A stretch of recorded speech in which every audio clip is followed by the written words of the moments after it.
Martin is going to kick it off to Julian Gray.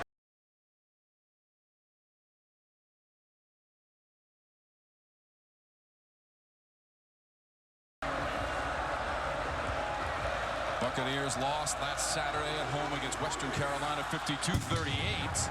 This is a short kick up near the 30. Jordan Houston to midfield, and he gets tripped up on the Charleston Southern side of the 50. So Vera had to make the tackle. 31 yards on the return for NC State. Well, Jordan Houston, they thought they'd kick it to a guy who's a little less dynamic and hopefully get down there and cover. That wasn't the case. Jordan Houston doing a good job to set things up for Devin Leary. There he is, one of the best in the game of college football here this year, coming in preseason player of the year in the ACC. A fearless, fun guy to watch, and look for him to get back on track and back in the groove here this afternoon. 22nd career start for Leary. He'll throw it deep, middle of the field, floats it incomplete. He was looking for Chris Tootle, the sophomore from Wilmington, North Carolina. Well, not sure if he just let him way too much. Looked like maybe not quite on the same page there, but I do like the thought process. Offensive coordinator Tim Beck, they didn't have many explosives, big plays last week against ECU, and they're looking to make something happen, make some noise today. Leary's pass complete at the 40. Breaking tackles down to the 30. Devin Carter. First down, NC State at 18 yards. Livingston made the tackle for Charleston Southern.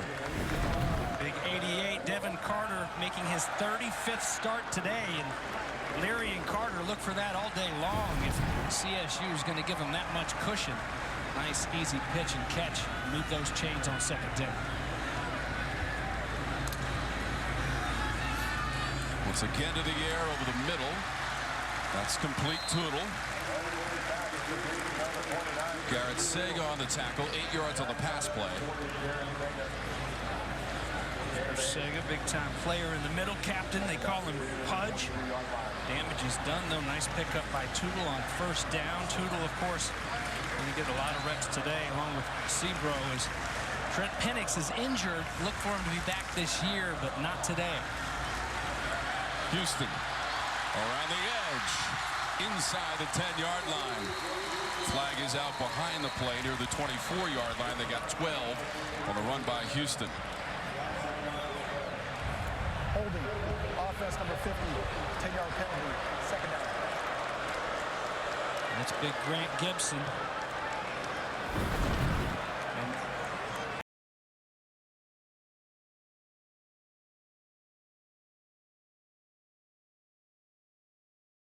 Him, so it's a good play call. You don't get a whole lot of holding calls on the offensive line in this day and age, but when you tackle him out in space like that, you're going to get flagged. So going backwards on this one for a second and long now. Leary's pass, Sumo Kongbe out in the flat inside the 30, 3 yards on the play.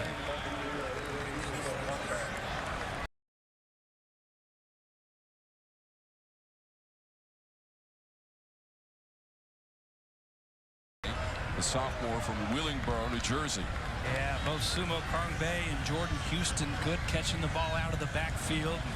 Sumo Kongbe, he put on quite a show against ECU last week. Teammates call him Sharko. Starting this one here today. Those carries last week, the first of his career. Leary has the time, comes out of the pocket, floats one. It's incomplete near the 12-yard line. Looking for Thayer Thomas, who did well to knock it away from the defender, Cameron Smith.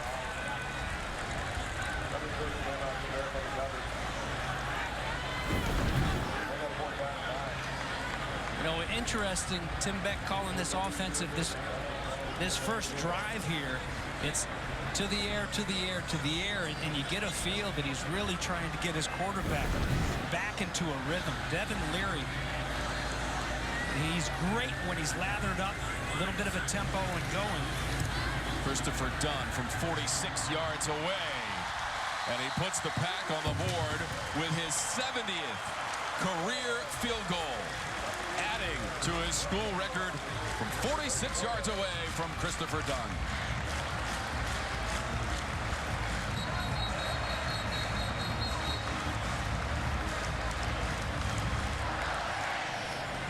Some nice little moments there for the first offensive drive of Dave Doran's Wolfpack. The penalty so costly, though, big holding penalty, and they really had this Buccaneer defense on their heels prior to that. And Devin Leary still just trying to get him going, slinging that ball around. And it seems you think back some of the times last year, really seemed to be at his best when they put the pedal to the metal, a little bit of tempo. Obviously, he's key. If they want to go where they expect to go, preseason ranking of 13th in the nation, NC State. A lot of big expectations. 7 starters returning to that offense and 10 on this defense that we're getting ready to see.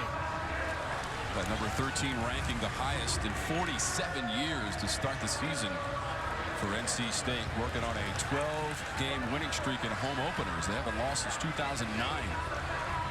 TJ Ruff is the deep man. Colin Smith kicks it away to Ruff. No return on this one. So Charleston Southern a week ago, James, lost at home against Western Carolina 52-38. Their quarterback, Ross Malmgren, was 30 of 45 and 5 touchdown passes.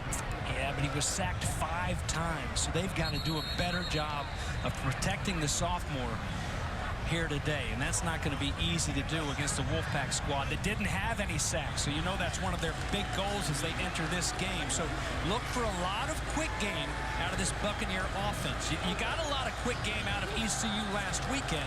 Part of the reason why they didn't have any sacks. Malmgren's good. He's got some good ones behind him. They're looking for him to run the show today. Vincent Davis on the edge. That's 4 yards on the play. Derek Pitts Jr., graduate student for NC State, had the tackle, number 24 in red, white, and black. Out of Dunbar, West Virginia. I like his defensive coordinator. Tony Gibson is a West Virginia guy. One of many great coaches in the game from there.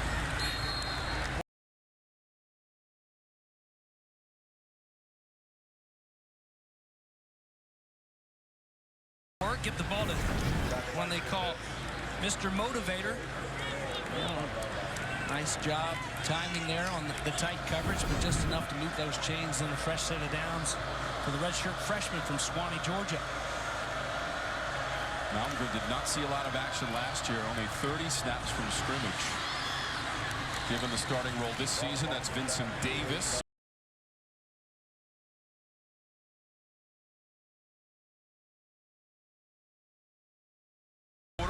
North Carolina, the first ever meeting between these two programs. Charleston Southern out of the Big South, and their head coach Autry Denson in his 4th season. 12 and 15 in his career on the sideline for the Buccaneers. Still got that gold and blue on, like the Notre Dame Fighting Irish when he was a running back. Incomplete pass from Malmgren. Isaiah Moore providing the pressure. Number 1 for NC State. Yes, sir.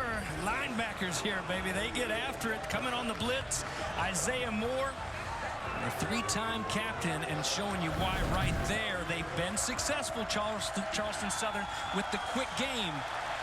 But you drop back there and expect this defensive line to just stay put. That's not going to happen. They're going to have to keep up with the quick game. And here they need 3 yards to move the chains. On 3rd down for Charleston Southern. Flip it out to the left, and Davis! He's turned back. A loss of 2. Tyler Baker-Williams led the way for NC State and Cyrus Fagan. Yeah, they used to do the war chant, dun, dun, dun, dun, dun, when that would happen. Cyrus Fagan started his career at FSU. Graduate, transfer from Daytona Beach. Great job in the open field. Just, hey, you can complete them all day in front of me. I know where you're trying to get. Step up, make the play, get off the field. Good stop there for the defense. David Gelb is into punt to Thayer Thomas.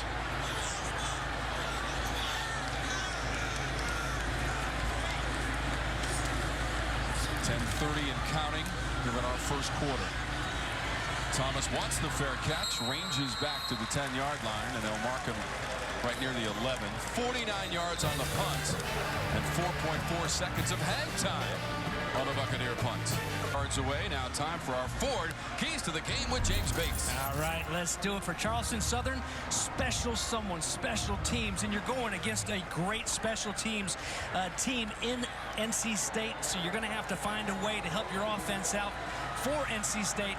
Capitalize, not with the O, even though the Capitol building isn't far from here, but just capitalize. Dave Doran's team, you get a turnover on defense, get some points out of that. Go score. You get good field position. You got to play complementary football, and we didn't see that last week. That pass incomplete. Keon Lassane, number 15, was the intended receiver, the junior from Charlotte, North Carolina. Leary, in that previous drive that produced 3 points, was 3 of 5 through the air and hit 3 different receivers. Once again, it was Christopher Dunn making his 70th career field goal. That's a school record. 70 of 87 now for Dunn here at NC State. Little flip. Sumo. Just one. I was ready to really go with that, James. Well, first to the ground here, and I was ready too, because he brought all kinds of excitement last year. Watch 40 right there, Pudge. Boom, he gets knocked down, the middle linebacker for CSU. He won't get credited with the tackle right there, but he made that happen because he penetrated, he set the edge right there, and made Sumo turn back in 3rd and long. Leary surveys the situation, goes to his right, incomplete. Devin Carter, number 88, defended by Jeremiah McClendon. And so the punting unit onto the field for NC State. Zane Vance's defense, the defensive coordinator for the Buccaneers, getting a 3 and out after an outstanding punt by David Gelb. Flips the field a little bit. And Charleston Southern able to move the football a little bit early on that opening drive, and what looks to be have decent field position to start. Now this is one of the points that Coach Doran told us about. Shane McDonough and punting. He wanted more hang time, and we will keep an eye on that for you. This is kind of a low liner. Fair catch made. Vincent Davis inside the 45. And 3.28 seconds of hang time. Not what Coach Doran told us he was looking for from him.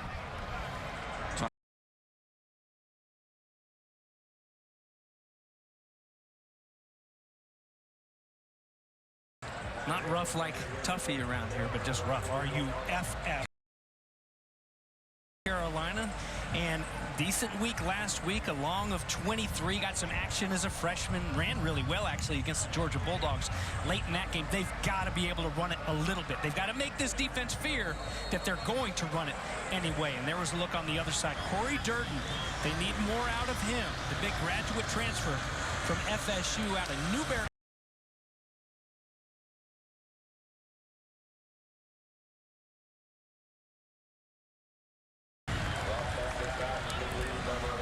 Here comes Tanner Engel, and Tanner Engel right there, number 10.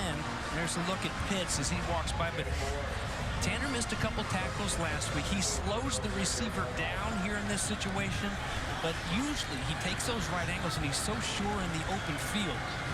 Maybe he needs to ditch those gloves. He used to always wear just the bare hands out there. Here's 2nd down. Quick release, incomplete. Caden Jordan, intended receiver on the sideline in front of his own bench. There's Tanner on the pass defense this time, doing a good job. Nice tight coverage and raking it away. Led the team in tackles last year. He leads them in plays. The 776 coming into this one. And he and his Wolfpack D trying to get a stop and get off the field.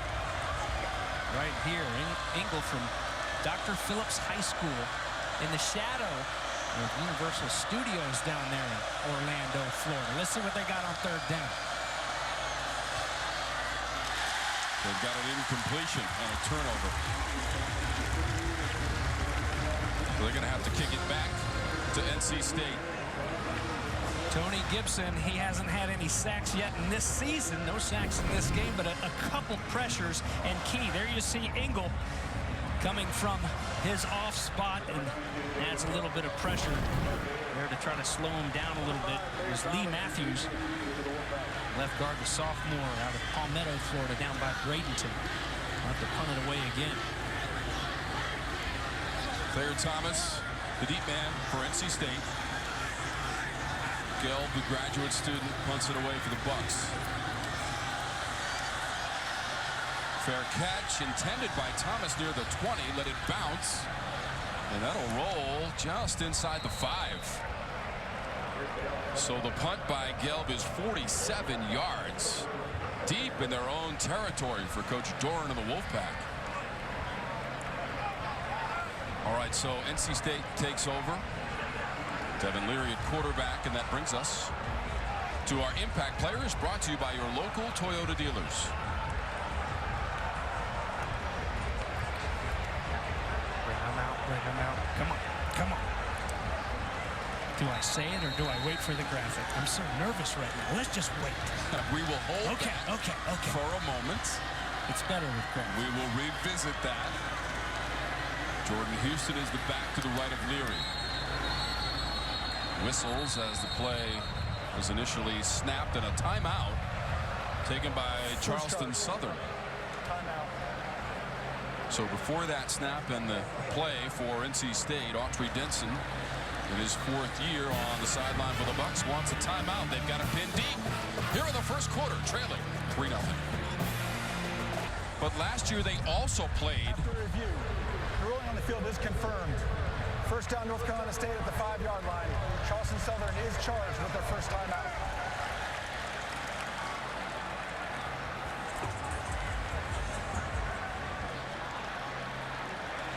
So we're being told there was a review during the break. They wanted to see if the ball hit an NC State player. Okay. So on the punt. That was the previous punt. Okay. So that was Thayer Thomas who got away from it, James.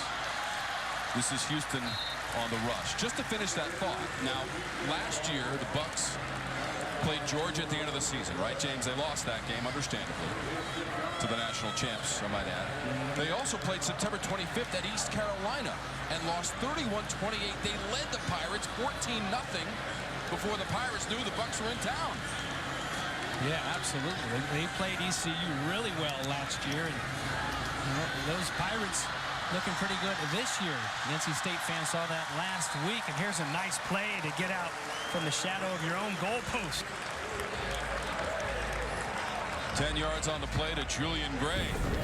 One catch last week and one early in this one, and you had to think maybe that number 8 might get a few more balls in this game. Great job after the catch, and look at Daryl Jones taking over. Number 11, just driving his guy out of there and blocking for his teammate, helping to move those sticks. From the 21 for NC State, back to the ground. Jordan Houston. Bugsy Silvera made the tackle, 9 yards for Houston. This big offensive line just completely washes that defensive front. And here comes Houston with the vision, with the little slide step. And I think it's huge for number 3 to have a good day here today and get back into that rhythm. He was probably thinking he was going to be the star, the number 1 guy, and it will be a 1-2 punch. A lot of pats on the back for Sharko here this past week. They need number 3 all year, too. All day for Leary. Up to the 35-yard line. And that is first down yardage. Owusu forced him out of bounds. 6 yards on the scamper by Leary. Here's Owusu from Irmo, South Carolina. And it's just his 2nd start. But first down for Devin Leary in this Wolfpack offense. They like to go down and put it in the paint here on this one. How about Leary last year with his 35 touchdown passes, setting a school record. Houston trying to bounce off tacklers, doesn't get far. Sherry Jefferson, number 30, first man on the scene, at a loss of 3. Cameron Smith also there. Watch scary Sherry Jefferson. One arm while he blows up the blocker, the would-be blocker. That's Tootle. And with the other one goes and tries to make the stop. I mean, that's the kind of penetration. And you've seen it out of 30. You've seen it already out of 40. These linebackers, they're hungry and they get back there. They know their position and how to help out their teammates. sideline and caught Thayer Thomas. Silvera forced him out. 5 yards on the catch by Thomas. Last week, James, 4 catches, 58 yards, and a receiving touchdown in the first quarter in that 21-20 win against the Pirates of ECU. And Tom, that's just 2 guys that have just been pitching it and catching it for a long time together. Nice timing route, getting it out there to him, and Silvera able to drop Thomas. 3rd and long, 0 for 2 on 3rd down. Not this time. Into Buccaneer territory. Keon Lassane and 14 yards from Leary, and the sticks are rolling. Keon Lassane, his first start at ECU last weekend. Look at the pocket. Nobody anywhere around Devin Leary, and that'll help your quarterback get into a little bit of a rhythm, a little bit of a groove. Pack feeling pretty good right now, and he's throwing a pretty good ball, Tom. Sumo Karngbe is the back, just to the right of Leary. Play fake, pressure came, throw downfield, flags come out. Anthony Smith was the receiver. There was pressure right up the middle from Sega. Yeah, and Sega with the low hit on Leary, a little bit scary just when your quarterback's starting to. Holding. Defense, number 6, 10-yard penalty, automatic first down. That's going to be called on Cameron Smith. And, hey, you live to play another play. You know you're going to get beat. That's all you can do. It's actually a smart play. You got turned around. That cushion broke down, and he should have flipped those hips a lot sooner than that. Just live to play it again. And I'm glad that Leary's okay after taking that shot as he threw the ball. Just over 5 minutes to go in our first quarter. Sumo Karngbe down the sideline. Rumbles his way to a first down for the Wolfpack. Even though I shouldn't love it being a former linebacker, it's a thing of beauty, Tom, to watch these big boys on the offensive line just get up and move. And here at NC State, you see all of them. Even Gibson, the center, Grant Gibson, can get up and run. They all move so well. And as a running back, like Sumo Karngbe, it's got to be a great feeling to be running behind that big train. 15 yards, previous play, throwing a run to the 15. Another first down to Lassane. They got 12 on that pass play.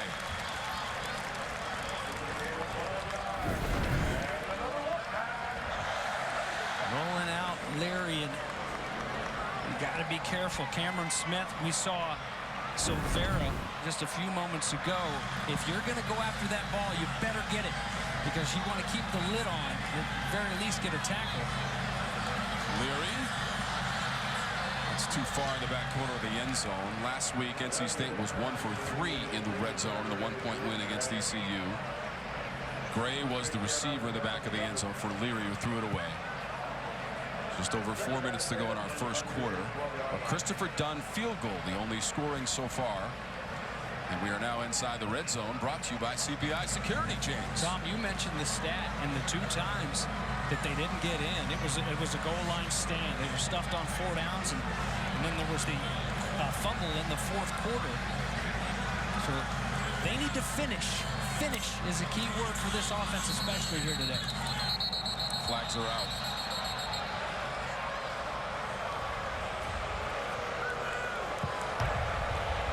False start. Offense number 29, 5-yard penalty, second down. Jeff Knight is our referee for this afternoon's proceedings here at Carter Finley Stadium.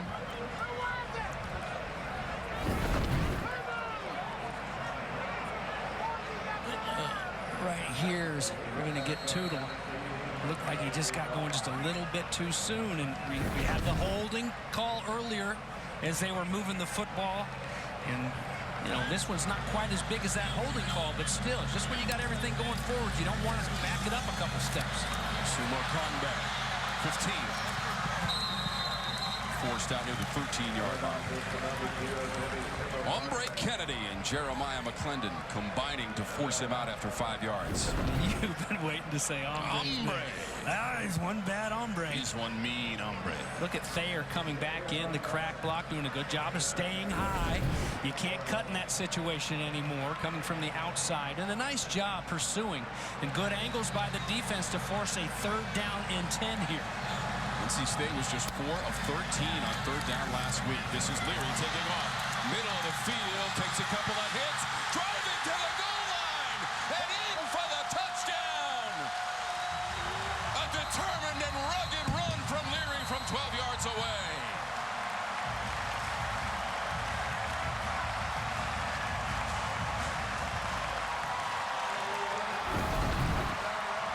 Well, they'll tell you that Devin Leary is really special when it comes to behind-the-scenes leadership.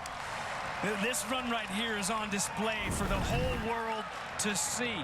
A design quarterback run right up the gut, and he's not going to be denied.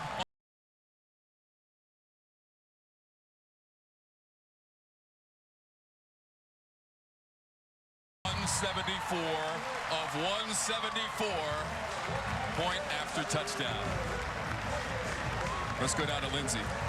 Well, Bates, you sort of just touched on it, the behind-the-scenes leadership of Devin Leary. He certainly looks pretty comfortable here early, but speaking with Coach Doran yesterday, he said, you know, one of the things that's really impressed him about Leary has nothing to do with his play on the field. It's his behind-the-scenes leadership. Over the summer, he actually took Demi Sumo Karngbe under his wing to watch summer film. I got a chance to speak with Devin, and he told me he must have done a good job because by the end of summer, Demi was reaching out to him to watch film. But Coach Doran said, you can see it in the guys' eyes, the way they respect Devin and how they're willing to go to war for him. Tom? Lindsay, you're right. What a run, Bates. Bouncing off of Buccaneers on his way to the goal line and end zone. Yeah, and just to follow up on what Lindsay was saying, that, you know, a very unselfish guy. And these college kids, they, they're only human. They want their free time. But Devin Leary put all that extra time into his teammates, into his receivers, into the backs like Sumo. Just trying to get everybody better, a team player, and just oozing with confidence. Sometimes a little bit too much, but you needed it right there. No return from Ruff. Third career rushing touchdown for Devin Leary. That was impressive. And now we'll see if the Charleston Southern offense can respond. Leary threw a lot of TD passes last year, Bates. Not so much getting in the end zone with the feet, but he did it there. And he did it with toughness and strength and determination. Yeah, and that's what's fun about him. He's a fearless quarterback. And, you know, next time he's out there, I got a fun story to share that Tim Beck shared with us yesterday about that confidence. Ruff on the run, swarmed, loss of 2. Jalen Scott, number 2 for the Pack. And you know what? Unfortunately for the young man TJ Ruff, I have a feeling that there's going to be a whole lot of this today. But you have to come back to it. You have to make them think that, hey, they can run it, and we can't give them 10 yards. We can't give them a freebie first down, letting them run it right up the middle. We got to keep an eye on that running back. They got to do it. That was the first rushing play of the game for Charleston Southern. Quarterback got hit, ball's on the turf. Drake Thomas on the cover. The officials are saying that NC State has the football. The fumble recovered by the defense.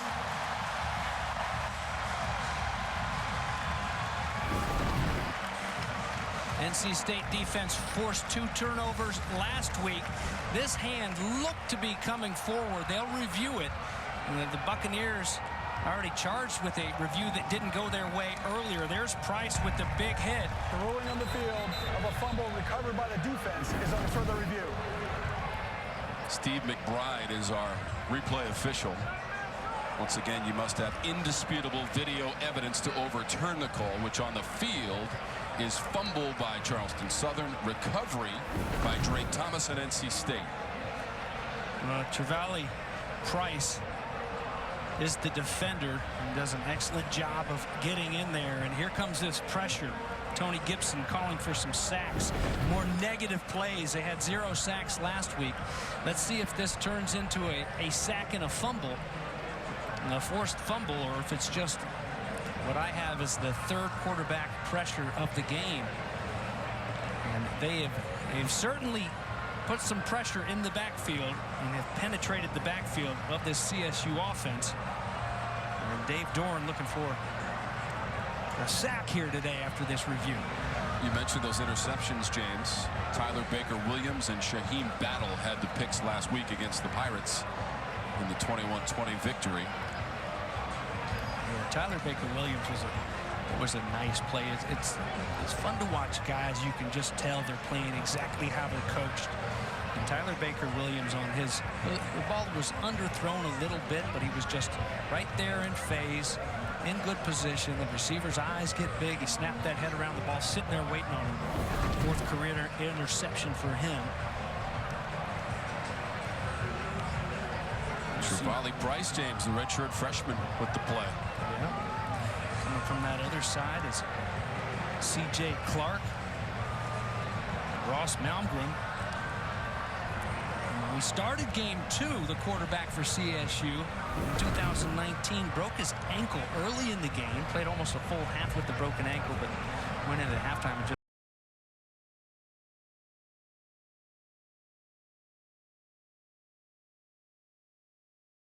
the hand moving forward.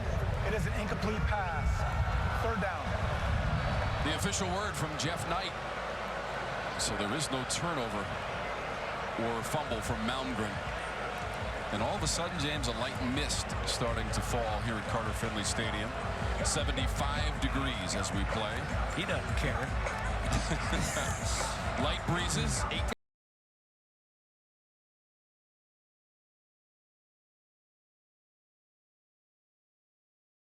Got to be careful here. Starting to get a little bit wet. You dodged a bullet. And no fumble right there. Be safe. Don't turn it over here deep in your own territory. Be careful. Don't force it. Third and long. Incomplete as it hits the turf. T.J. Ruff was the receiver. Fourth down for the Buccaneers. Tanner Ingle back there, the senior from Orlando, Florida. Part of this highly decorated linebacker crew for NC State. Missing Peyton Wilson today. Yeah, it's kind of a bummer. I like watching 11 run. You were really bummed out not being able to watch Peyton Wilson. I was. I think he would have gone if they felt like they had to have him. But Drake Thomas and Isaiah Moore, that's a pretty good backup. Wilson missed all but 2 games last year. That was a close call there. And a flag is out on the Gelb punt. 45 yards with over 4 seconds of hang time. There is a penalty marker. That got hairy back there around Gelb. They tried to rip his shirt off, James. Well, and it's a punt block unit, Tom, that they've had success. They've had success, so so they're gonna be hungry. They want to go get another one. They know how it feels. It was blood in the water, so to speak. Defense number 95. The penalty is declined. First down. So very upset, Autry Denson and company on that Charleston Southern side, because it wouldn't have given them the first down. Had it been a personal foul roughing the kicker. And that's what he's arguing, because it's, you've got to protect that punter's leg. It's, he's exposed, and here they run into him. And this is, remember, last week, a punt block for a touchdown. The last game of what ended up being the last game of last year against North Carolina, punt block for a touchdown. I believe the number is 5 games this special teams unit has scored for NC State going back to last year. So they're like the sharks in the water. They smell that blood. They want some more. But you can't cost your team. You talk about getting lucky there. The couple penalties already that have kind of like stalled some drives.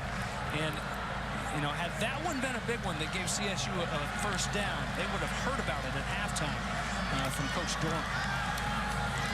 Leary, secure pocket, incomplete pass. We were talking about their effort, James, last week on special teams.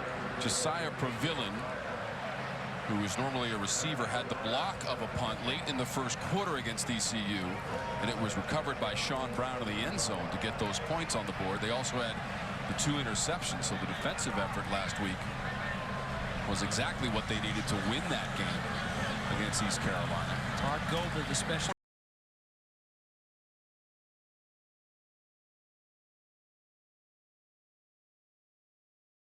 4-yard line. Nick Perry on the tackle and 11 yards for Sumo. Well, watch 50, Grant Gibson. Right there, just driving his guy out of the picture. Already earned his degree in business administration, strictly business. Running things right there. That NC State offensive line. 4 carries for 32 yards for Kongbe, trying to add.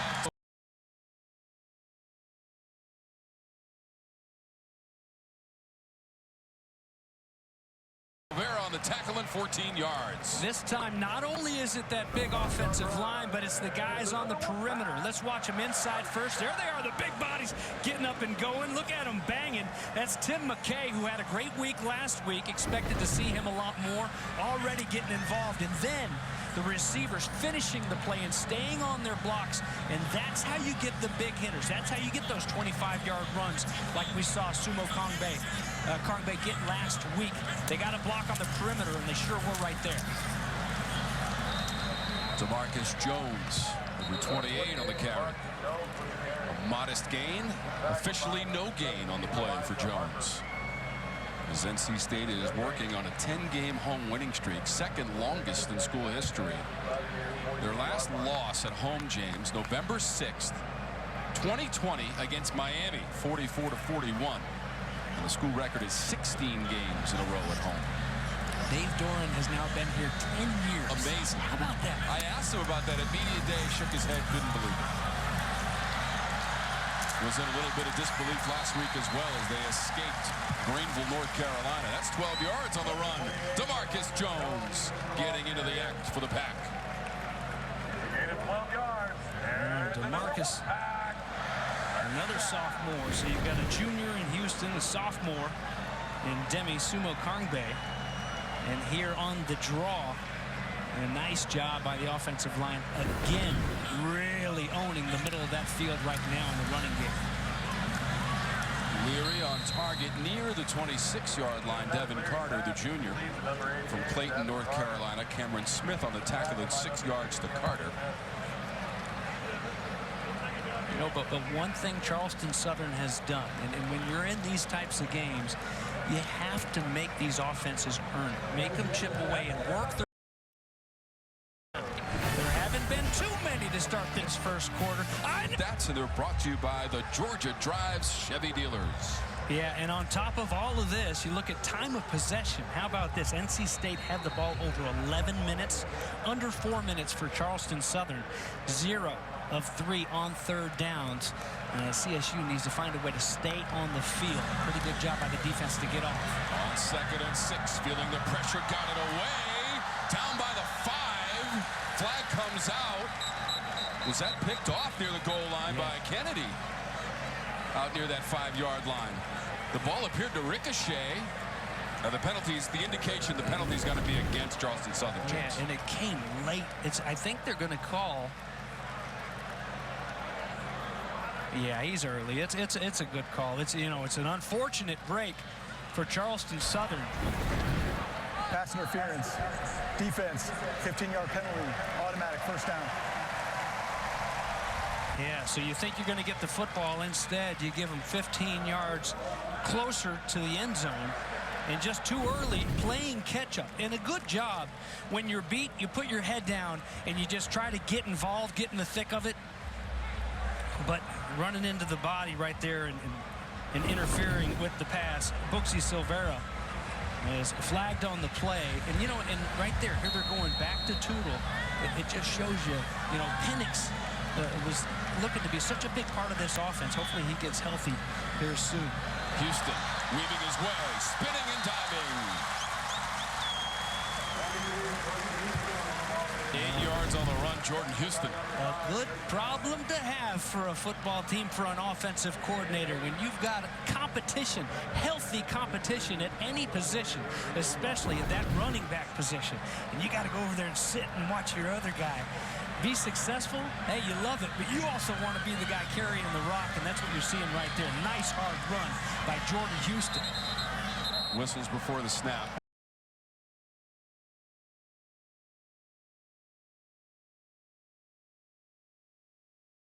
Number 52, 5-yard penalty, second down. Come on, Timmy McKay. We're trying to brag on you, big man. 315-pound sophomore. Coach was really fired up about the way he played at tackle last week against ECU. And said we'd see him quite a bit here today. And we've already seen him do some good things, but this has got to be corrected. These little penalties, they may seem little, but the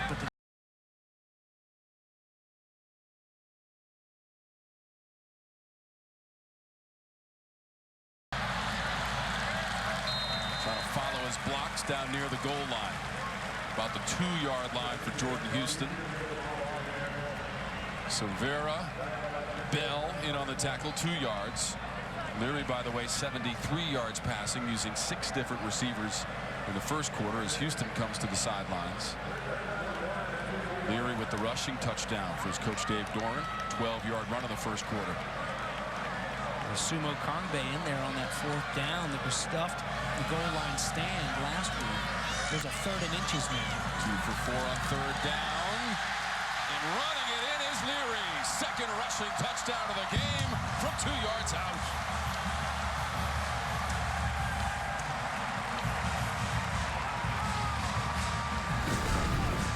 This one a little bit easier than touchdown number 1, huh? Just reading that end, and he collapses down trying to stop what he thought was the running back with the football, and an easy trot into the end zone for big number 13.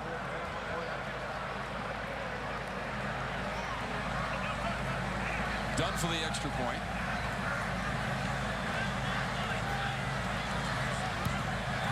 Certain things in life are automatic. That's one of them. Second rushing TD in the game for Devin Leary. Came into the game with 2 in his career. 17-0. Crafty and hungry enough to hurt you and buy himself some time when it comes to throwing that football. And James, what did Tim Beck tell us, the offensive coordinator for NC State? Leary tried to win the Heisman in 1 game, and it didn't work last week. They did win the game.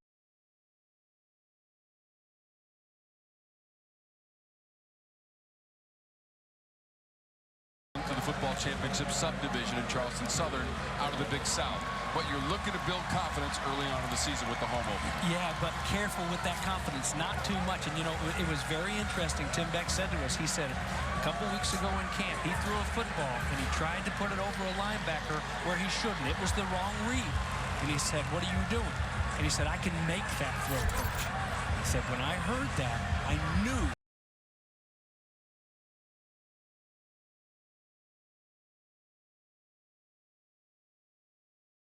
It's kind of like in Karate Kid when Bobby's like, when Sensei tells him he wants him out of commission. He's like, but Sensei, I can beat this guy. I want him out of commission. Incomplete from Malmgren, looking for Seth Anderson. Then Johnny comes and tells him to sweep the leg. And man, what a mess. You're the best around. Nothing's gonna ever keep you down. That'd be a good theme song for Devin Leary, too. Might have to look at that for his walk-up song. How's that? Thayer Thomas. Sounds pretty good, Bates. Yeah, I like it. Ross Malmgren's looking for a completion. He's misfired in his last 5. Out of that Buccaneer pocket.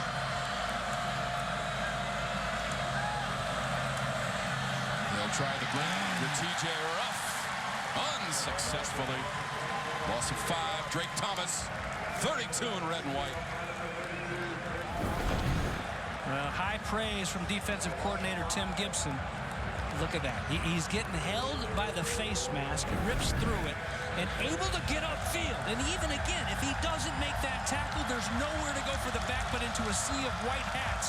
But Drake Thomas strong enough to hold him off and to drop him. There's his brother waiting to get the ball back in his hands if Drake and the defense can get off the field here on 3rd down and 15 now. Love the Drake. First team All-ACC last season. 0 for 3 on 3rd down. Malcolm got hit. Incomplete pass. Anderson, the intended receiver.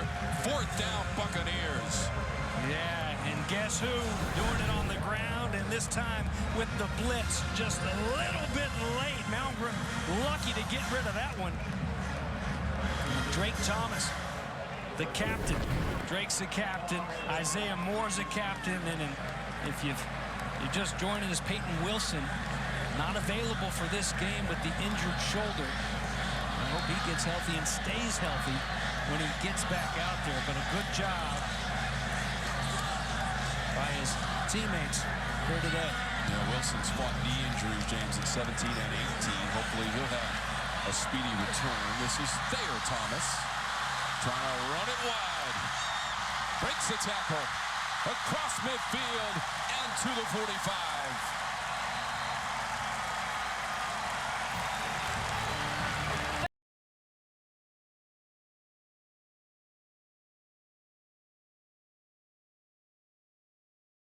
-0 right now, Wolfpack. And just a junior, Drake, and guess what? Baby brother, little brother Lex Thomas, a quarterback. We're going to have all these positions covered. Has committed to play for NC State. So a future player here wearing.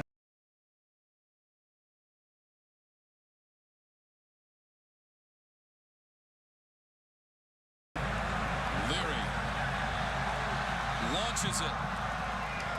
Carter was well covered. Cameron Smith, closest defender. Again, Charleston Southern making sure they keep a lid on it. It's, don't give up those explosives. Make them earn their way down the field. And still, NC State would like to have a few of those in their back pocket. They haven't had the big explosion play to really set this stadium alight here. Get them going, get them all fired up with 12:01 left here in this second quarter. They're still going to try to hit those deep threats. Their job is keeping the lid on right now and not giving up the big play. Leary, touch on that one. Houston on the run. Down to the 25-yard line. Hombre Kennedy on the tackle. First down, Pack. Yeah, I believe it's Jordan Livingston out here, the defensive back. Yeah, look at him. How'd you like to be that dude? He's 170 pounds, and he's got 2 big, bad offensive linemen. Take your pick. Oh, man. They just ate him up out there, leading the way. These backs, man, they got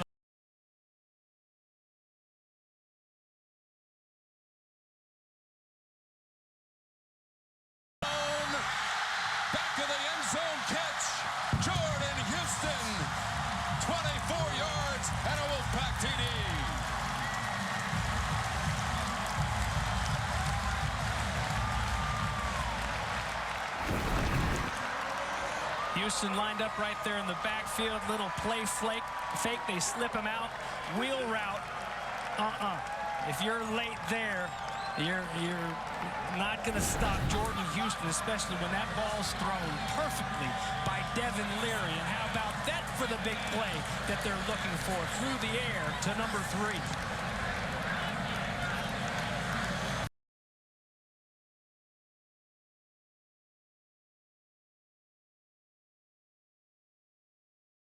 Pretty good right now. Up 20. Talking 10 years old. Just a blazer. When he gets out there on that wheel route and the linebacker forgets about him, it's over. 24-0. Wolfpack. Trying to win their 13th straight home opener. No return from the Bucks. And we have a message now from Works Nitro. Meet Works Nitro. Powerful tools for any project with gas-like power without the gas. Fueled by PowerShare batteries to give you the power to outperform. So the batteries for NC State fully charged. The Bucks looking to get some traction. They are 0-1 on the season. Lost last Saturday to Western Carolina. That was a home game in North Charleston. South Carolina. It's got to feel a little frustrating. You know, like when your cord on your iPhone doesn't quite work, but you need a lot of juice. That's where that defense has to feel right now. This offense needs some first downs. They got to give them a breather. No breather, surrendered. Nope. Ingle, nothing on the play.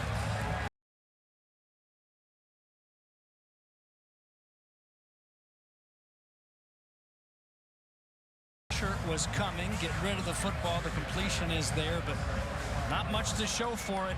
Good in the open field, getting back to what he does best. In his 31st start here, 5th season for Tanner Ingle. Enjoyed watching him play. Watched him ever since he was a freshman. No gloves. Malmgren gets rid of it at the 30. Connects with the receiver, Caden Jordan. Sure-handed, the junior from Tampa, Florida, has a first down. And the first catch for Caden Jordan. That's all you need. He had a catch for 55 yards last week. Does a good job of setting up shop right in that zone, middle of that zone where the chains are. Here he is again. Nice grab over the middle, right near the Tuffy logo. Ingle stopped him.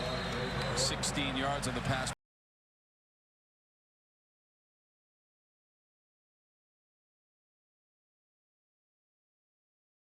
I sit corrected. There was one, but they're not going to do anything with it. How about that?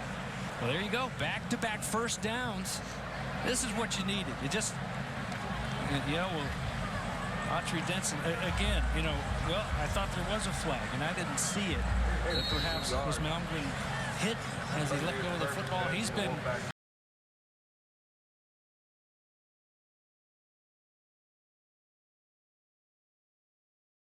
Nonetheless, his offense, back-to-back first downs and back-to-back receptions for Caden Jordan. 16 yards on the previous play. Malmgren again unloads.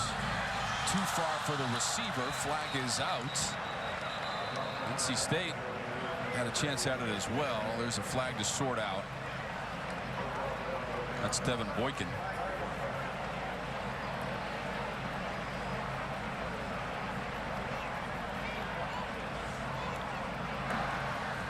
Pass interference. Defense, number 3. Automatic first down at the spot of the foul. There you go. That's Aiden White, the corner out there. And, again, it's the cushion. When that cushion breaks down to about 2.5 yards, you better already be turning those hips. If I'm even, I'm leaving as a wide receiver.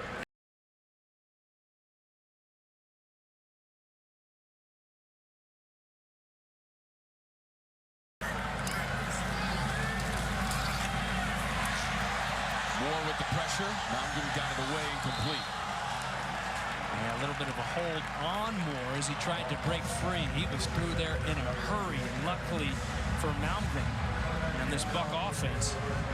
Durden as well changed in pursuit. Here you see Moore from his linebacker spot. Matthews hanging on tight. No flag, no foul, I guess. Again, that time not even one on the ground. There he is, Isaiah Moore. 44th start here today. And his degree in the summer of 2021, communication. Played only 6 games a season ago because of a knee injury. Back at full force defense.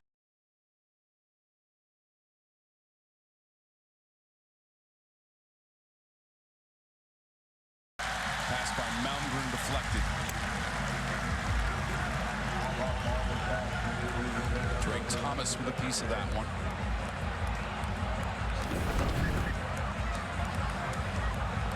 You see coming in, Isaiah Moore was lined up wide and came off the edge, and there you see these cornerbacks, these defensive backs locking down these receivers both sides. Nothing for Malmgren except for that turf. Incomplete. Let's see if they can get their first third down conversion of the day. And let's see what Tony Gibson draws up here on a 3rd down and 10.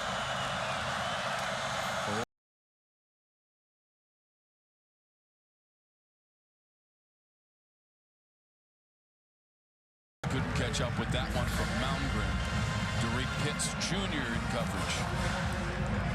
Autry Denson's team is facing a 4th down. Yeah. Clay Custer the offensive coordinator, and Autry Denson leaving him out there. Careful NC State. Jumping off sides won't give them the first down, but still cut it in half. So hold your water and know where they're trying to break those routes off at. Right at the 25-yard line. Know where you are on that football field and be smart defensively. Keep them in front of you.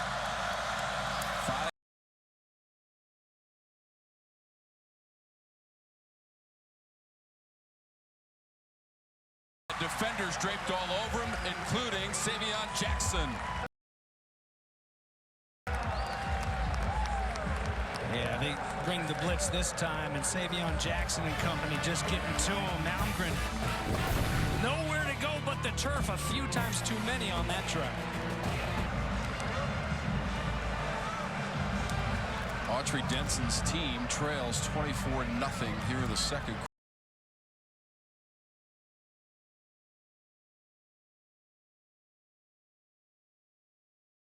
Finger face mask pulled down by Savion Jackson as Autry Denson has been in the ear of the officials the entire break, because there you see it right there, and you know it could have been called but missed by this officiating crew.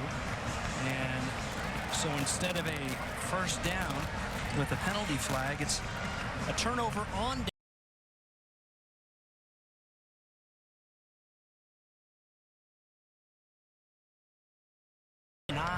which means a lot around these parts. Mario Williams, Bradley Chubb, both first rounders to wear that number 9 in their playing days here in Raleigh, North Carolina.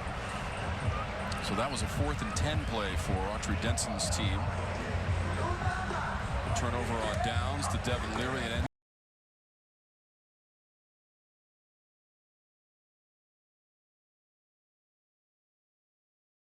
TD passes for Leary, 6th in school history. And he is approaching 6,000 career yards passing. Sumo Kangbe. First down. Will drag a couple of defenders for the ride for 15 yards. Nick Bartolo on the play for Charleston Southern defensively. Sumo Kangbe played in 6 games last year. All on special teams, just on special teams. And Dave Doran, he was fired up about the way in that ECU game in the opener he continues to give his all on special teams. Said he ran through 2 blocks, went and made a tackle. When you've got your starters out there competing and scrapping to win in that 3rd phase of the game, it sets up for a good atmosphere in this football team, in this locker room. He's got another carry, his 7th. There's a flag out behind the play as he fights his way inside the 40. It would be first down yardage, 11 yards. Again, there is a penalty marker back at the 44 of NC State. And it looks like holding. Holding. Offense number 50, 10-yard penalty, first down.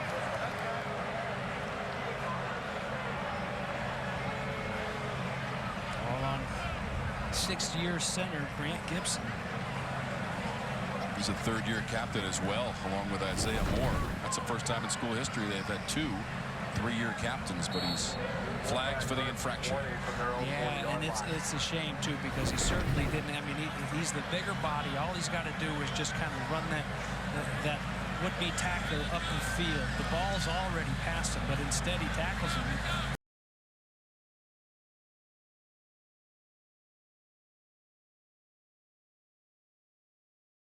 About the 48-yard line, 9 yards on the run.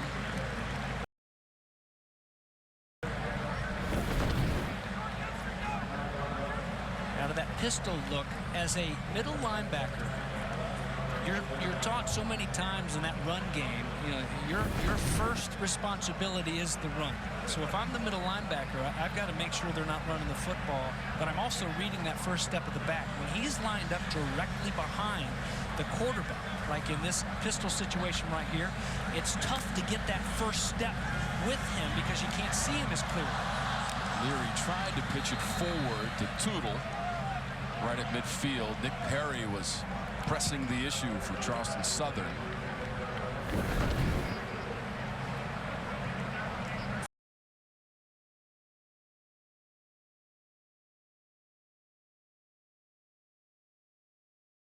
finish up at that middle linebacker spot. So much of your first step, not taking a false step. And if you get off the spot, take a look at this. I mean, I'm happy to offer my opinion on this one right away, James. Incomplete. Yeah, save us some time, huh? But just saying. But I get to talk linebacker play for a second while they look at it. Okay. You know, and Dave Doran, he'll tell you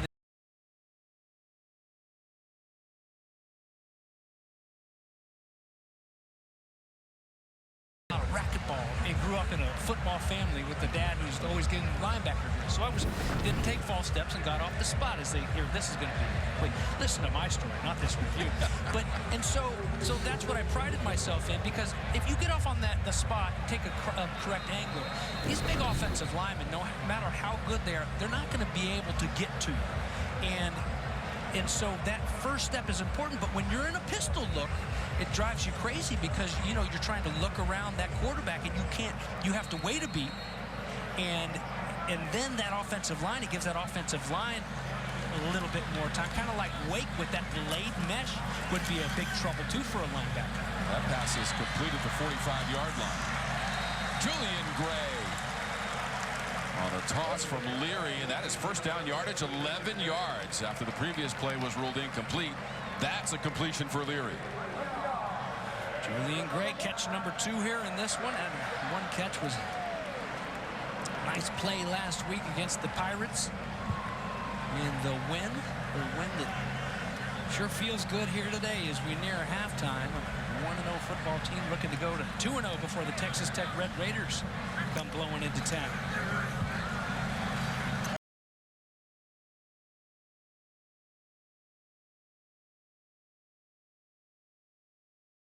Hartman is back in the lineup after some medical issues with blood clots.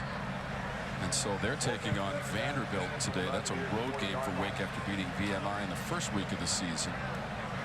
Duke and Northwestern are going head-to-head as well. Duke had an early lead in that one, so we'll keep an eye. 10-2 so far, non-conference for the ACC to start this Saturday. Been doing it with some good quarterback play, and it just got better with Hartman back. Leary in trouble, out of trouble. Heaves it to the goal line, and caught for the touchdown. Anthony Smith going up to get it, 40 yards on the play.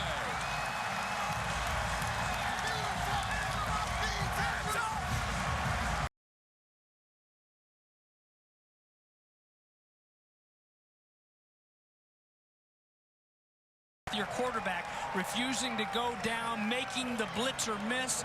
I mean, an open shot for the defender. Could have dropped Devin Leary right there, but he's not having it. Buys some time, launches it up there. And Smith, there's your big play that you've been looking for. First, you hit the Houston with the wheel round 24-yarder, and now a 40-yarder through the air.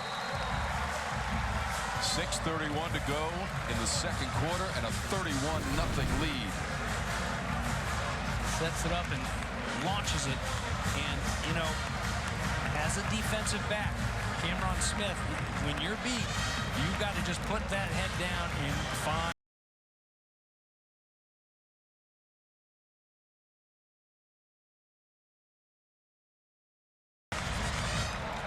It was already there, but it did hang up there for what seemed like a little while. Devin Leary, 2 on the ground, and now 2 through the air. Just over 3 minutes on that drive. Smith with the TD catch, his 3rd of his NC State career, to make it 31-0. Rushes of 12 and 2 yards for Leary in the first and second quarters, and then the 2 TD passes. So now he's up to 54 career touchdown passes for Devin Leary. Through 35 last year, James, 27 against the ACC. That was the best of any quarterback.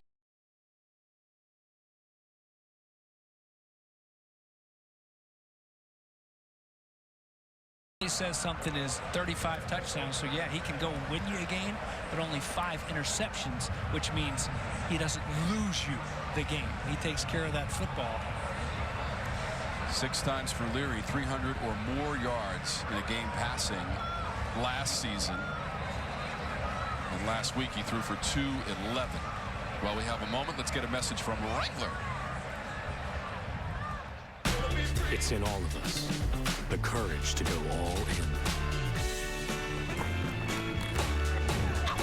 Wrangler for the ride of life.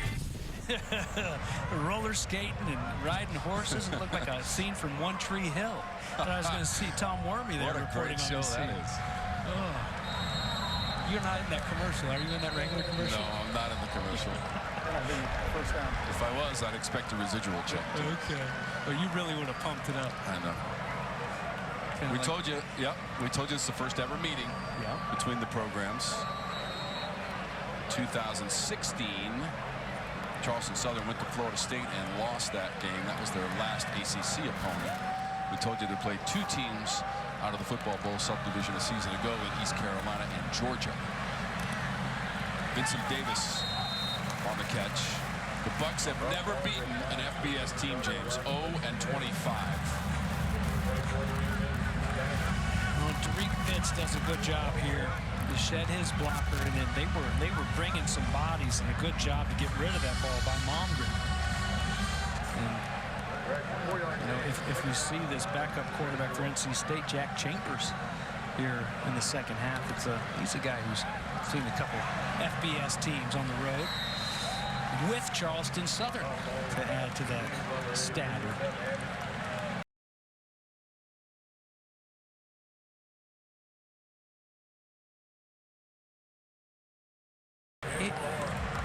Here's the deal.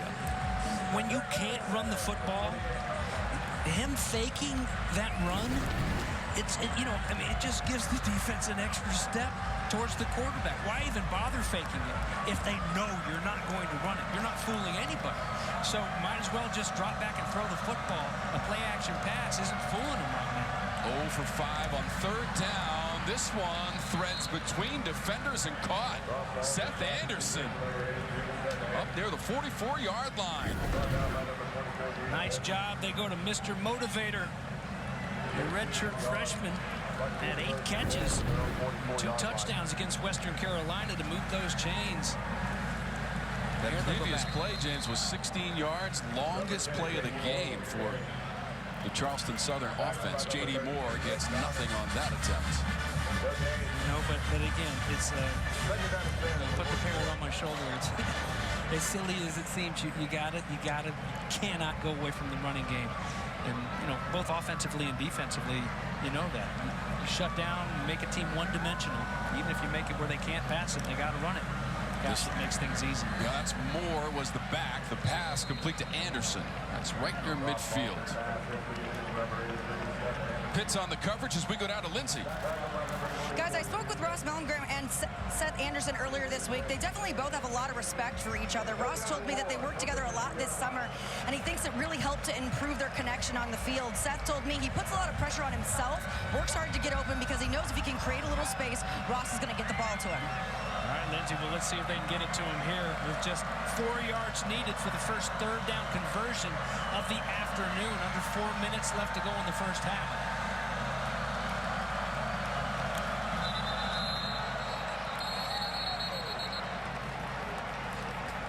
Flag is out. So you had movement on the offensive side of the ball, but was he forced offsides by the defender? Did the defender come across and draw him offsides? A lot of movement back there. False start. Offense number 72. 5-yard penalty. 3rd down. Shane Strand, the transfer from VMI. And man, that's a costly one. Audrey Denson knows it. You know, trying to do something, get something going, and there you see the movement from NC State, but it was just that, just a little movement. You know, it wasn't like it was orchestrated either. Like you watch that Pitt West Virginia game in week 1, there was some movement going on trying to draw those West Virginia offensive linemen off sides, and it worked a lot, but they finally got flagged for it. So now it's 3rd and long.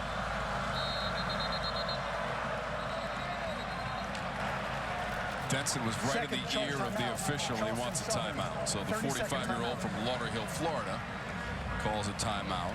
All-time leading rusher at Notre Dame, James. 4,318 yards. First in school history. And the MVP of the '99 Gator Bowl on the losing team. Played 4 bowl games.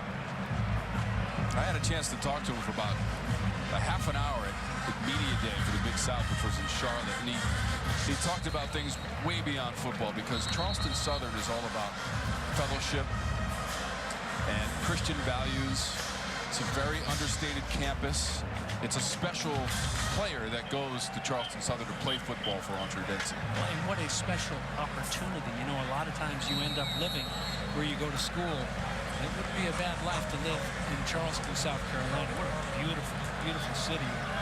Autry Denson certainly knows that and leans on us as he recruits these guys from all over, including guys like Ryan Lightfoot from Sevierville, Tennessee, Fumble.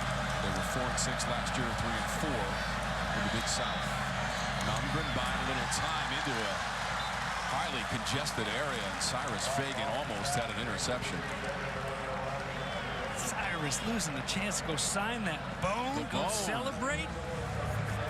You know, last time we were here 2 years ago, we didn't call a game here in Raleigh last season, but last couple years ago, remember they were going through that drought, 19 over into 2020, where they couldn't buy an interception.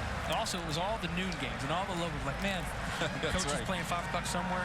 But now, you know, they've been finding a way to pick off that ball for their defensive coordinator, Tony Gibson, these days. Would have liked to have had that one. Thomas has this one. Head of steam. Sideline. Midfield on the return. He just wound it up and let it go. Thomas cutting it loose. 44 on the punt. And 27 yards on the return. Harper made the tackle in special teams for Charleston Southern.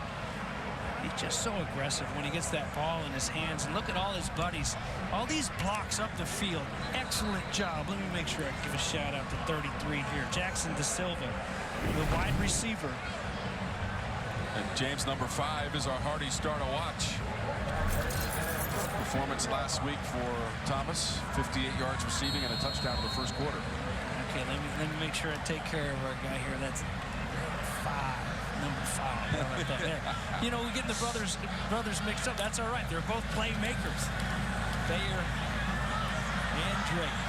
Leary trying to make a play. Improvising down at the 30, elevating for the grab. Anthony Smith, who has the TD catch in the game. There's a flag on the play. Holding. Offense, number 54. 10-yard penalty. First down. 6 penalties against NC State so far this afternoon. Well, Tom, about 3 or 4 on that offensive line. You see Leary just, you know, being able to throw that ball as he, you know, he launches into the air, kind of an awkward throw, but he can be able to put the touch on it and put it in there. Doesn't matter, though, because we're going back the other way with another holding call on the offensive line. Mims on the carry for 5 yards.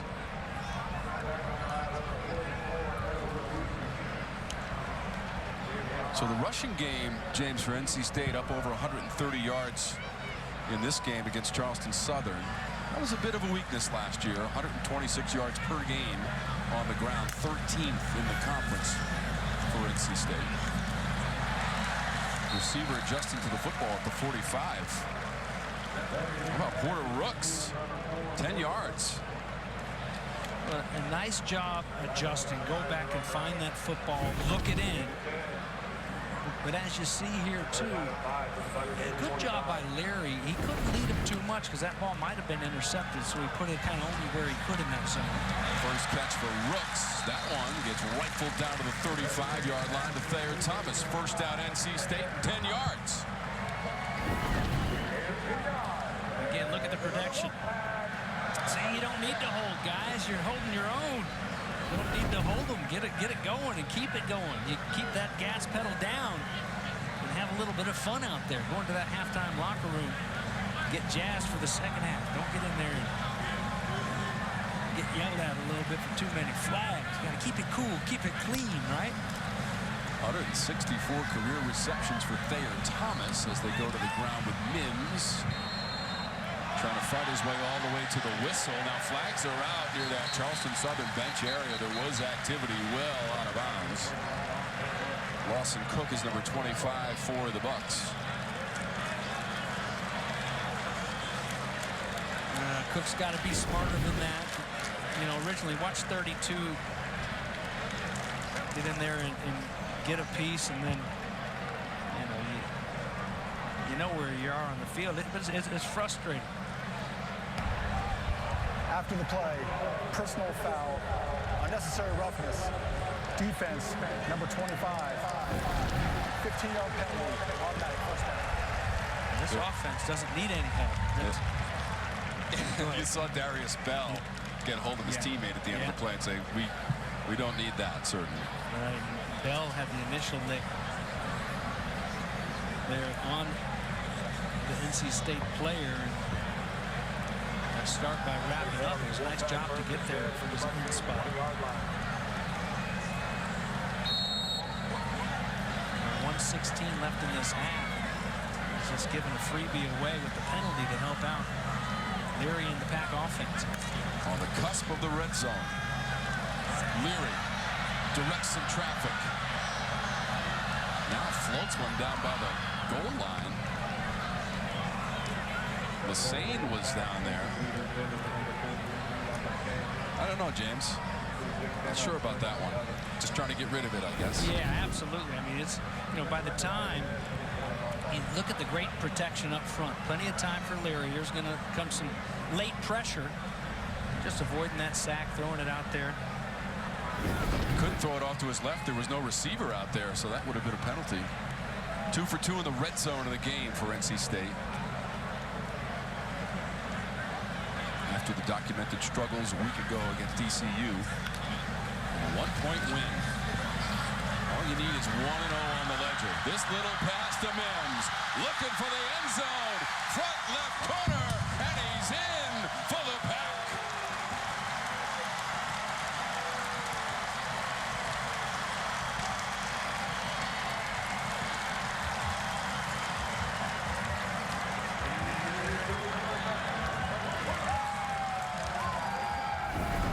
See a running back happy for NC State like that after a big old play, you better believe there's going to be a big offensive lineman down the field. This time it's Dylan McMahon leading the way for Mims.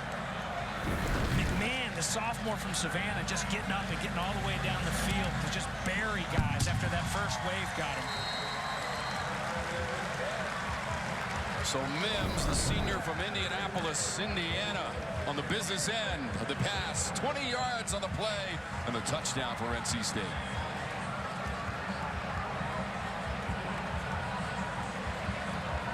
Nice play call there, too. It's been a long half for this defense of CSU. Tim Beck calling a little screen there. With those big guys trying to turn and burn and make a play, and those big guys, and it's all you can ask of them on the defensive front to just put some pressure on that quarterback. That's why the floodgates open. Nice little touch by Leary, and then Mims doing the rest.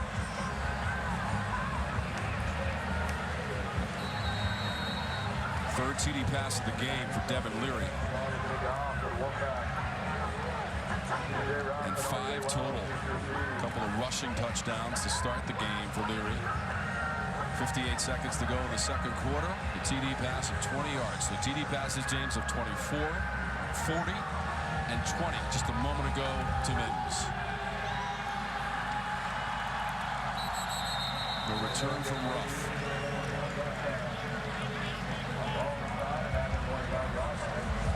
He's up to 211 yards. That's what he threw for in the entire game against East Carolina last week. Had a touchdown. What could have been a costly late interception, that led to a field goal attempt for East Carolina from 41 yards away with 5 seconds left that the Pirates missed, and they had missed a previous extra point. And there's your final score at 21-20. Yeah, it's just, that is not like Devin Leary to throw that ball. So able to, not just get back into a rhythm today, but to spread the ball around. I mean, how many different receivers, Freddie, have we seen catch balls today? 8, 9, 10 different receivers in the first half. So sharing the love offensively, there ain't no love from Tony Gibson's defense. Those dogs will hunt. They continue to hunt. So glad that you've been with us for ACC football for our first half from Raleigh. Tom Wormy, James Bates, member of the Florida National Championship team in '96, and Lindsey Raleigh on the sidelines. That's a first down play for the Bucks. Our outstanding ACC football production crew with you from Carter Finley Stadium, the 129th season of football for NC State in their home opener. Well on their way to their 13th straight home opening victory. And 10-0 if the score holds into the second half for Dave Doran in home openers in his career here in Raleigh. You talk about this wonderful crew, Tom, and one member of our crew, longtime team member, not with us here today, hoping to have him back soon, is Warner Manning. Get well soon, buddy. We miss you. Hopefully you're watching us. Our crew is off to Chestnut Hill next week for Maine and Boston College, a prime time start at Alumni Stadium.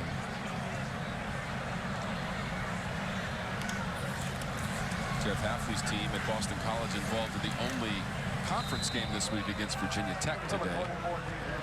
That is in Blacksburg, and that will be the final play of the second quarter. The first half of this game owned by Devin Leary and NC State. How about 5 TDs, 3 through the air, 2 on the ground for number 13, the junior from Sicklerville, New Jersey, as they...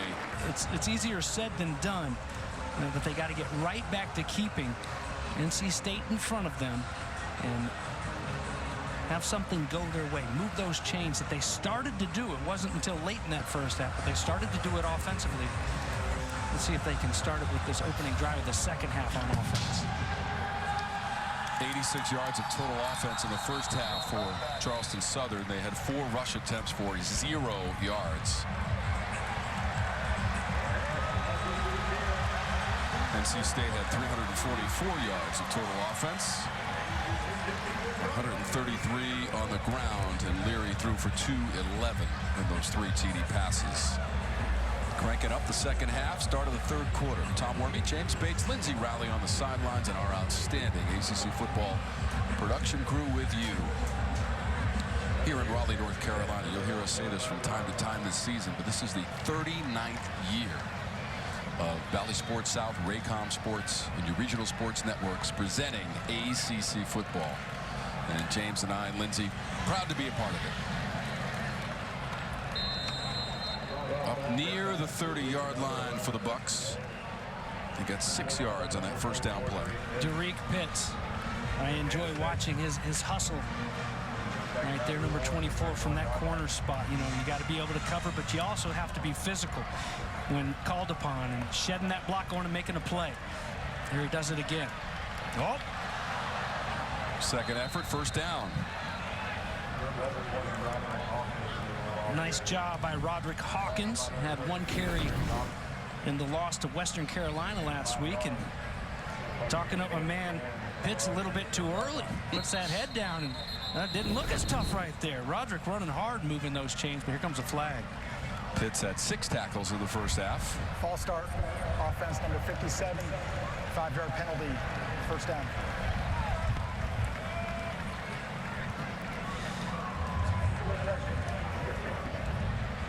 Now, all these stories with these players. Roderick Hawkins, you look down, you know, TJ Ruff is the featured back here coming in.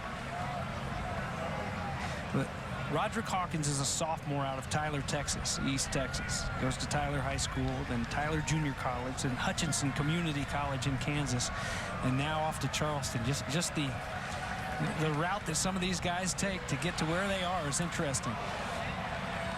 Complete to Vincent Davis.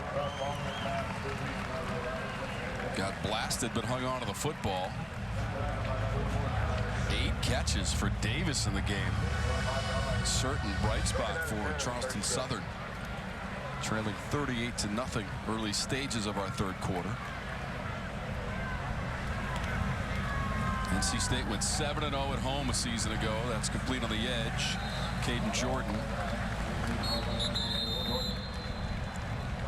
7-0 for the Pack, James, for the first time since 1986, and just the 6th time in school history for NC State to go undefeated at home. It appears that they're well on their way to their first home victory of 2022 as well.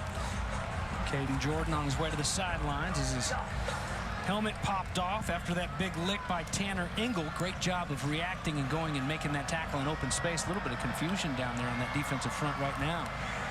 Nope. Big hit on the quarterback.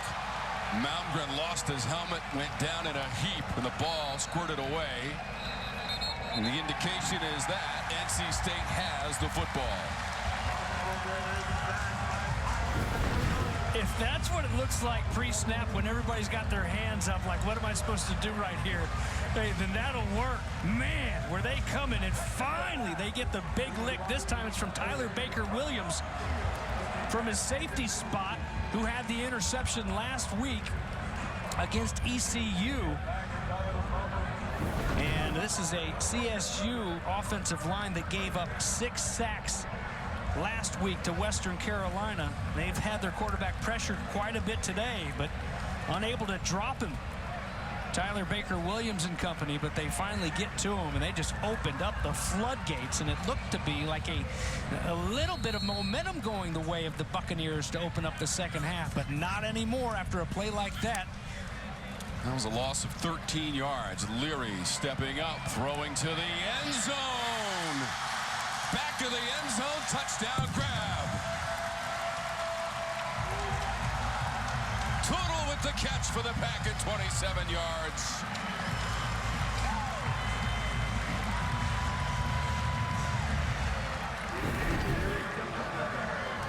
Again, nice protection for Leary to step up into this pocket.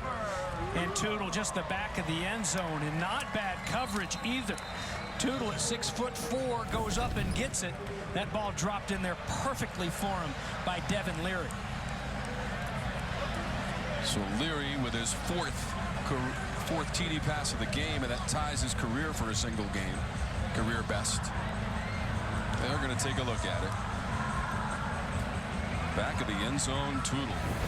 I love the play call by Tim Beck. You know, it's a sudden change for that defense. They were expecting to have a couple more plays before they had to go out there. And watch that ball, and it doesn't even seem to move at all. So this play will stand. But Tim Beck, hey, let's go up top. You know, after that sudden change, it's nice when you get those defenders out there not expecting to be out there that early. And see if you can pop a big one on them.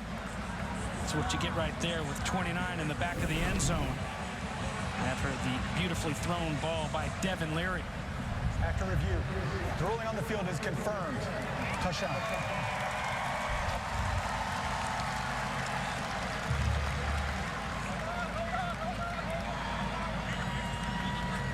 So the touchdown confirmed for the Wolfpack. 5th career TD catch for Tootle. 44-0. Extra point pending. Christopher Dunn.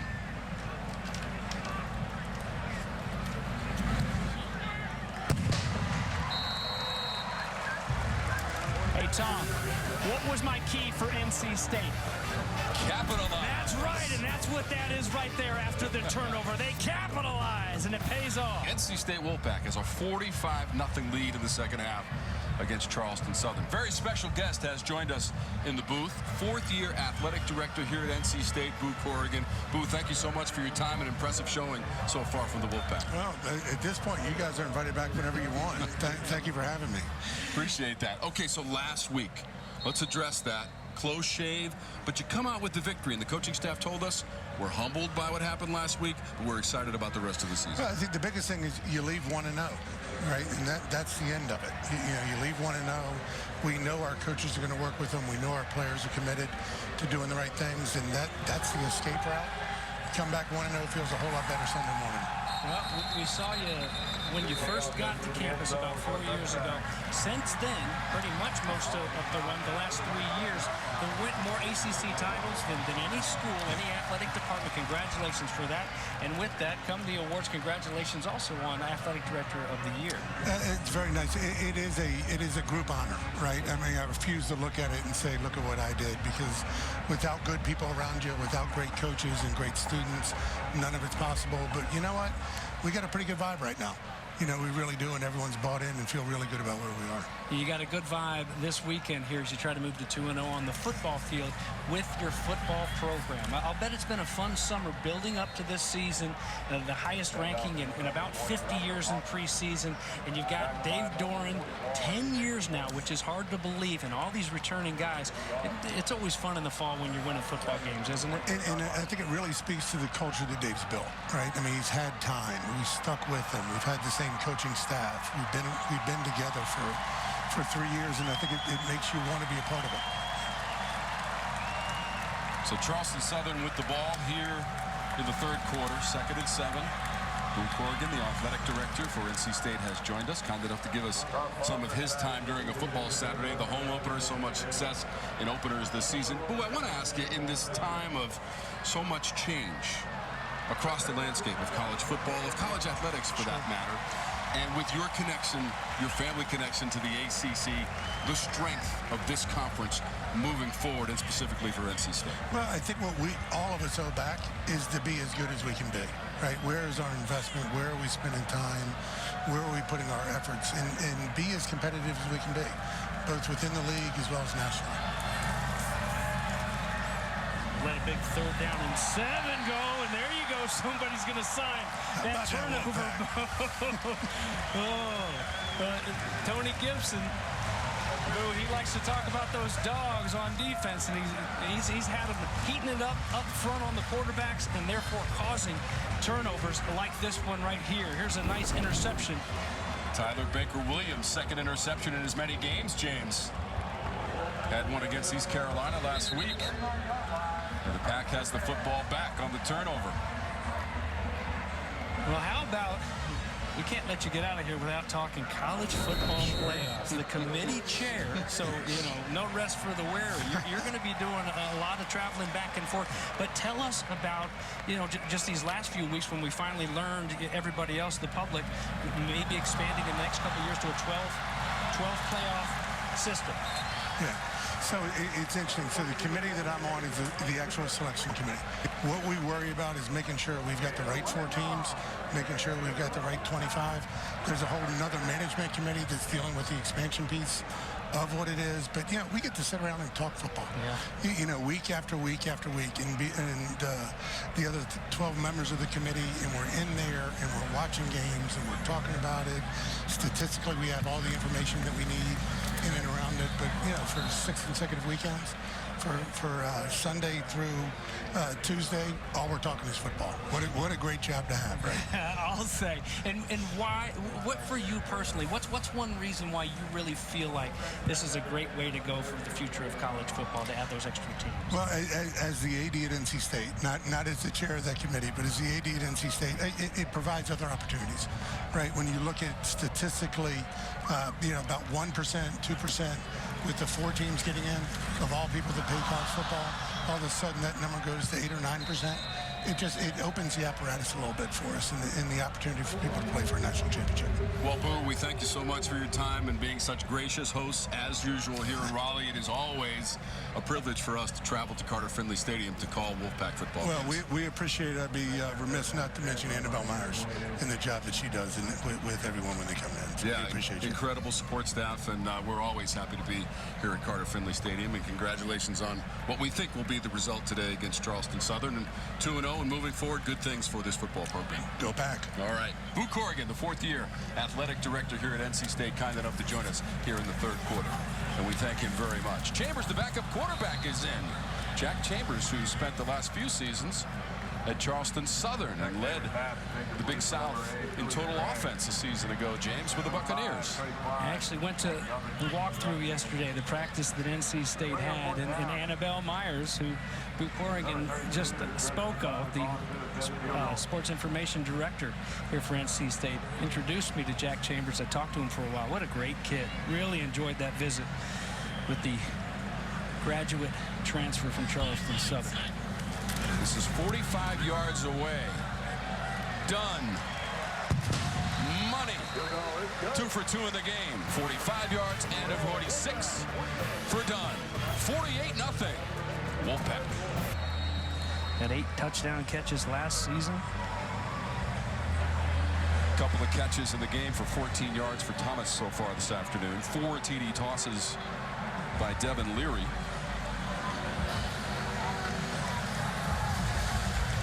Throwing TD passes to Houston, Tootle, Mims, Smith. Spread it around. Spreading the wealth. No return on the kickoff. As we check in with Lindsay with more on Thayer Thomas. Well, Bates, as you said, Torrey Holt did coach Thayer Thomas in high school. I spoke with Thayer earlier this week. He told me that they still stay in touch. Holt actually has 2 daughters who play soccer at NC State. Thayer said last week he was in the training room after practice, and his old coach came by to say hi and wish him luck on the upcoming game. Love it. Not far from home, and their dad, who played his football at Marshall, is an offensive line coach on that staff, as we mentioned earlier, Lindsay. And little brother's the quarterback there.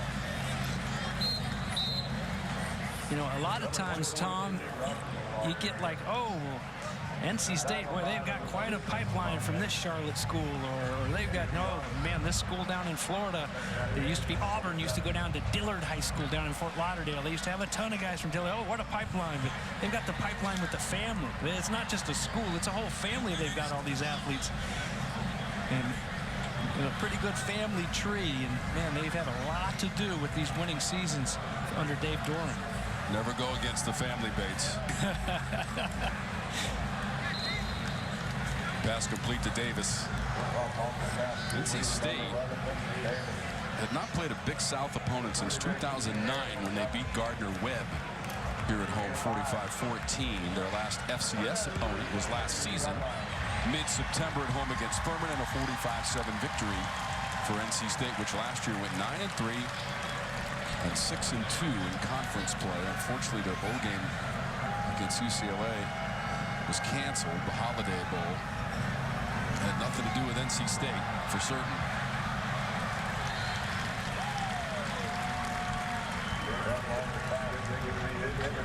That's the one thing that Coach Doran told us, James. They'd gone so long without actually playing a game.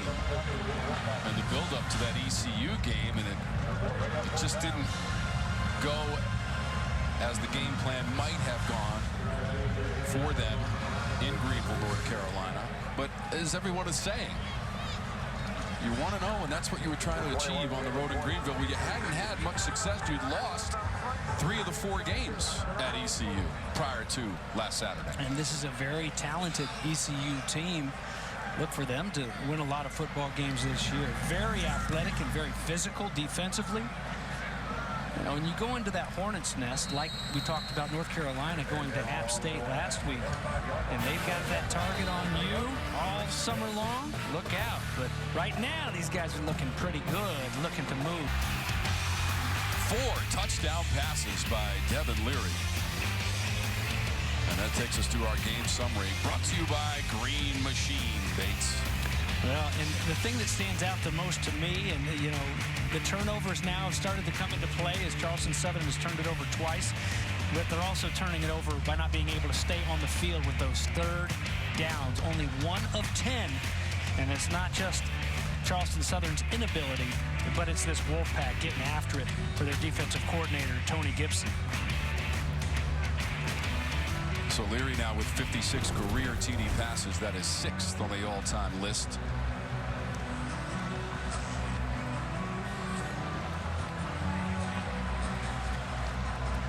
So looks to be done for the day. In his 22nd start, Devin Leary, after quite the first half and a little bit of change into the second. And as we mentioned earlier, comes a guy who played for 2.5 years there in Charleston, South Carolina, Jack Chambers. Don't forget Leary, limited action, James, in the COVID season of 2020. Played just 4 games after sustaining a leg injury, so making his way back through last season when they went 9-3.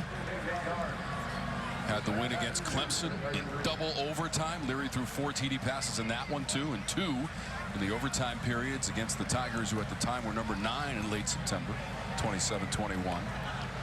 Last year, a banner season for NC State. Could this year be even better, James? And I would point to a particular date on the schedule. That's going to be a first down. I know nobody looks past Texas Tech. They've got UConn after that. And then October 1st on the road, Clemson, South Carolina. Yeah, and that has turned into quite the clash of the Titans, and that will be must-see TV to watch that one. And you've got to stay healthy. You talked about Devin Leary and his injury a couple years ago. How about the injuries to this defense last year? There's a nice job penetration, able to drop Mims. This CSU defense, did they knock it out, Tom? Yes, they did. How about that?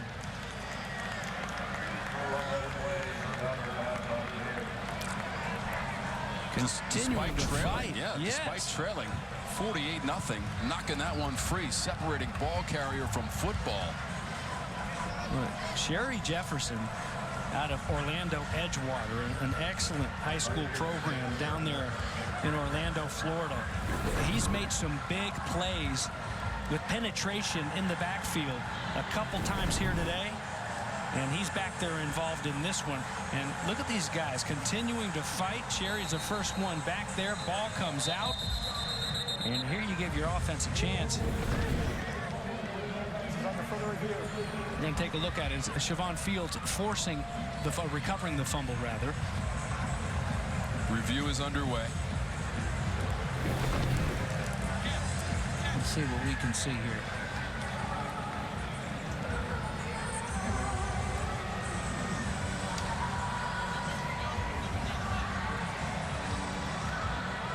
Ball's out. Ball's out. So this should stand as a fumble.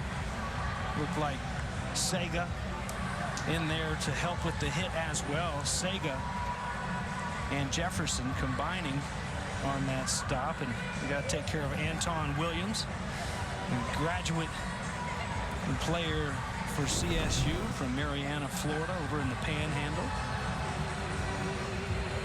So the NC State home winning streak, in all likelihood, is going to go to 11 games. Now, that's 5th longest in the Football Bowl subdivision.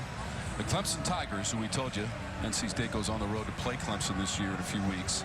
The Clemson Tigers have won 34 in a row at home, James. It's probably going to be 35. They are taking on Furman today. So just put that in perspective. I mean, 34 in a row. After review, the ruling on the field stands. First down, Charleston Southern. All right, well, this is an NC State defense. Make no mistake, yeah, you're right. It's probably going to move to 2-0 right here, and what is it, 11 straight at home? Yes. But this right here means everything to this team in this locker room. Every time you get in these situations, these guys that are backing up a lot of the starters, it's on them to preserve that goose egg. You don't want anybody to come in and score against you if they don't have to. So a big series right here for both sides. Over the middle, that's incomplete. 3 defenders in the vicinity for NC State. You know, these backups in there now, you know, guys like Betty, like Boykin, they're really high on a lot of these guys. Guys like Caden Fordham, a redshirt freshman from Ponte Vedra, Florida, went to Bowles High School, or the Bowles School as they call it. But his dad, Todd, played at FSU, played 10 years in the NFL as an offensive lineman. Coach Gibson said, I can't wait to watch him play a lot tomorrow. There he is, 41.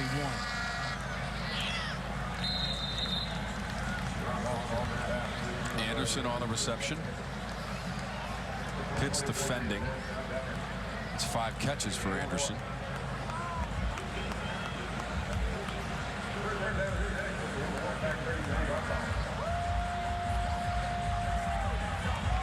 Anderson, they were talking about his toughness the other day. He played his whole senior season with a stress fracture in his foot. All right, so sudden change for this defense. They do pretty good on the first couple snaps. Let's see if they can get off the field here. Pass behind the receiver. It was Anderson who couldn't get to that one. Too far behind him. It's going to be 4th down for Charleston Southern. They go on the road next week against Eastern Kentucky. And their first Big South game will be October 8th at Campbell. That's about 30 miles south of where we are right now. Babish, 41 yards away.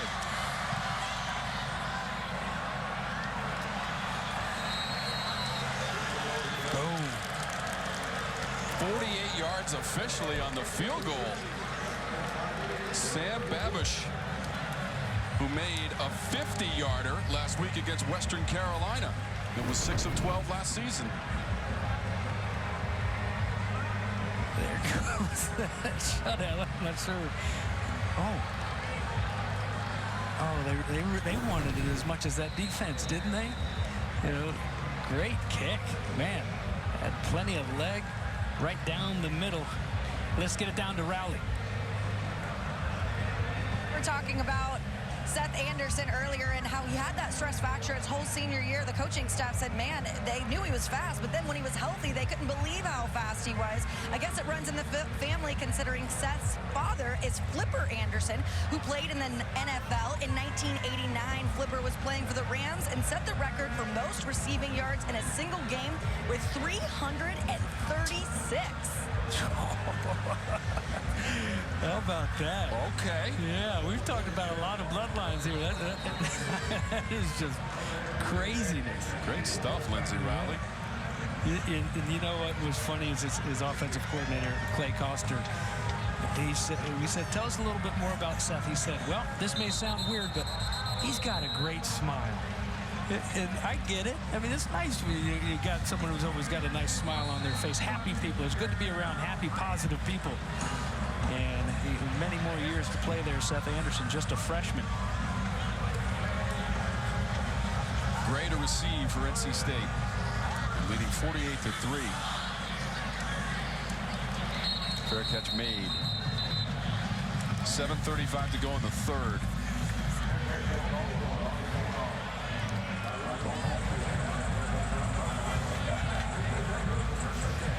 Well, we have a moment of message from Green Machine. With our 62-volt battery-powered blower in your hands, you are a machine. So power the machine with Green Machine. Available online at HomeDepot.com. I wish my voice was like that, Bates. I wish I had a Green Machine blower. Wow. Green Machine. Yeah. It's the red machine today, Bates. Yeah, it is. And it's a machine. I mean, look at this. With 7:30 left in the third quarter, you know, and you've got a chance to rest a lot of those starters. And, you know, we mentioned Penix. It'll be a while, it sounds like, before he gets back. But probably a team that's going to have linebacker Wilson back next week. And hopefully he can stay healthy. And, you know, it's hopefully a team that you need some luck when you know, these championship seasons, these seasons that when you're successful, you need luck in college football. That's all there is to it. I mean, look at the luck that they had last weekend to win that game, the missed extra point and the missed field goal, but you'll take it. Okay, so you're 1-0, but as much as that, you need to stay healthy. And they'll move the chains right here on a second down. Nice little zip on that ball from Jack Chambers. And you know, a lot of times it's just things that you cannot control. And that kind of is what leads up to these coaches, there's nothing that's easy on these coaches anymore, but the decision, I think, in two-a-days, how physical are you going to be? How many times are we going to tackle guys to the ground and go full speed? You're only allowed a couple scrimmages as it is. Nice hard running by Jones there, DeMarcus Jones, the sophomore. But, you know, we talked about it with Dave Doran, and he said, well, look at it last year. You know, we've got, by the end of the year, 6 starters on defense that were done for the season. All of these injuries that have built up the last couple of years. So now, on top of that, you've got great experience. So, of course, you're going to rest them a little bit, not try to bang them up too much during two-a-days. But therein lies the rub. As Chambers is dropped as he tries to get to that first down stick. A nice job there. Again, penetration by Sherry Jefferson. So what happens, you get to a game like an ECU game, and you know you're going to get physical smash mouth game, but you haven't had a ton of it in camp because you're trying to stay healthy. You're trying to get through camp with healthy bodies. Wow, and so, I mean, what do you do? And just all you can do is say, hey, we're lucky to come out of there with a win, learn our lesson, and know what it takes to win football games in college football week in and week out. I don't care who you're playing. Now, they did make some plays in that game. Chambers unable to make a play on that one. There'll be no gain. They blocked a punt late in the first quarter, James. That resulted in a touchdown covered in the end zone. And they had a couple of interceptions as well. And that's 6 straight games with an interception last week, going back to last year. LaRon Davis is down for Charleston Southern, so they'll attend to him with 5:13 to go in the third. And LaRon Davis, a redshirt freshman, and just as we're talking about some of these injuries, you hate to see one there for Autry Denson's team. And there he is, 92 in the middle, pursuing that ball, and just really runs into his own player, runs into his lower body there. Hopefully LaRon Davis is okay. Out of Daytona Beach, Mainland. That's where Vince Carter plays his high school ball.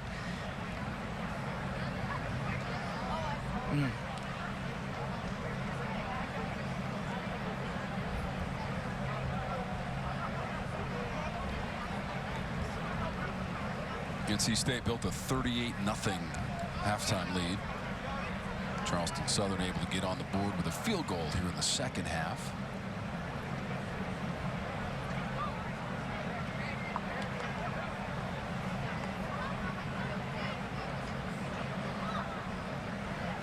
They struggled through the 20 season like everybody else. In fact, played in the spring of 21, only 4 games for the program, and 4 and 6 last year in total.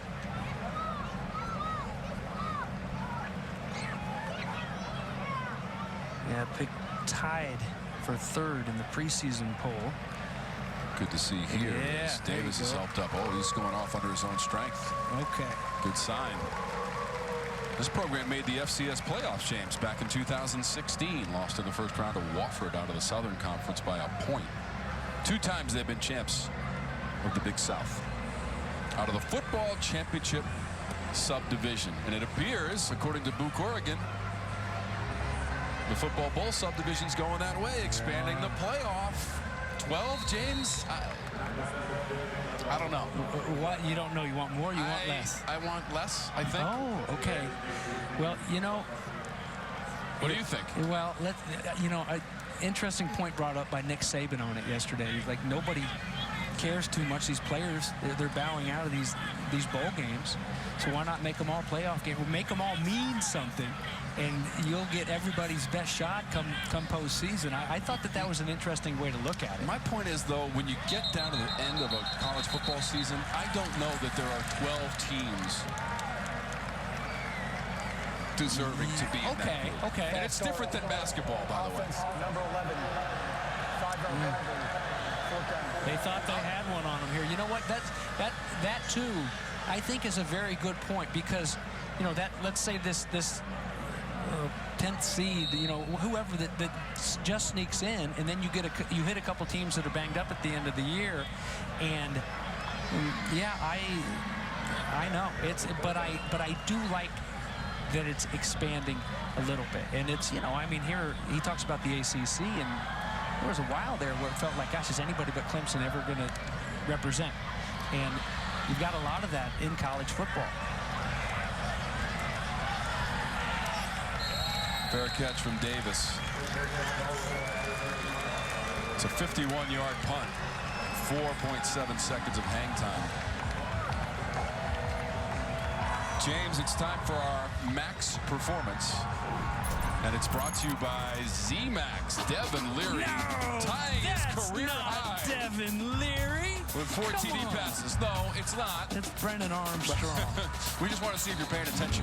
All right. You know and what? you were. They're both okay. They're both tough as nails. They got those nice red beards going too, right? I would like to have either one of them as my quarterback. That's for sure. And you know, and both of them are going to be player of the game many times throughout this season.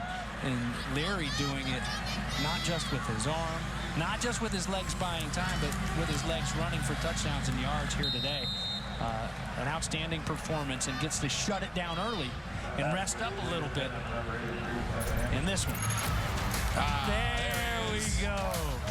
That's the guy. Red Beard Brigade, led by Devin Leary and Brennan Armstrong. Yeah. But the numbers are correct, and they're not outstanding, James. They're solid. They're exactly what he needed. And he did tie his career high with the 4 TD passes. Yep, and tied his career rushing touchdowns coming in with his 2 on the ground. Yeah. And his first rushing TD, James, of 12 yards, he got hit 3 or 4 times on the way to the end zone. Yeah. And I mean, it kind of set the tone. Like, hey, I'm still your guy. We're not going anywhere, and we're going to get that bad taste out of our mouths. Last week, we got the win, but it wasn't what we expected. So let's all get involved, and everybody got involved. Over 10 different receivers he threw to here today, and here's another big 3rd and long for CSU. Isaiah Best, the backup quarterback, on the run and dropped near the 20. Now, we certainly did expect an NC State win, just based on the level of competition. And that's going to be 10-0 for Dave Doran. The prior 9 games were by an average of 21.4 points in those victories. This will be a little more lopsided with 3 minutes and change to go in the 3rd.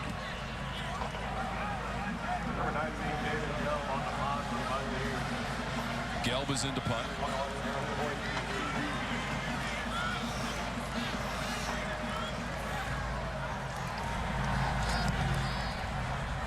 Jalen Coit, demonstrative fair catch indication, and made successfully at the 35-yard line after a punt of 43 yards. Next up for NC State, it's going to be Texas Tech next Saturday at 7 o'clock. And don't forget, stick with us after the 3rd quarter for the 4th, starring James Bates, who's played that role to critical acclaim over the years. It's brought to you by CPI Security, protecting what's important.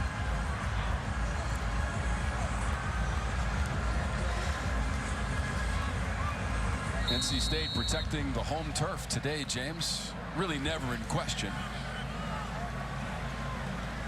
Yeah, and Jack Chambers in there, and a lot of those starters sitting over there with their ball caps on.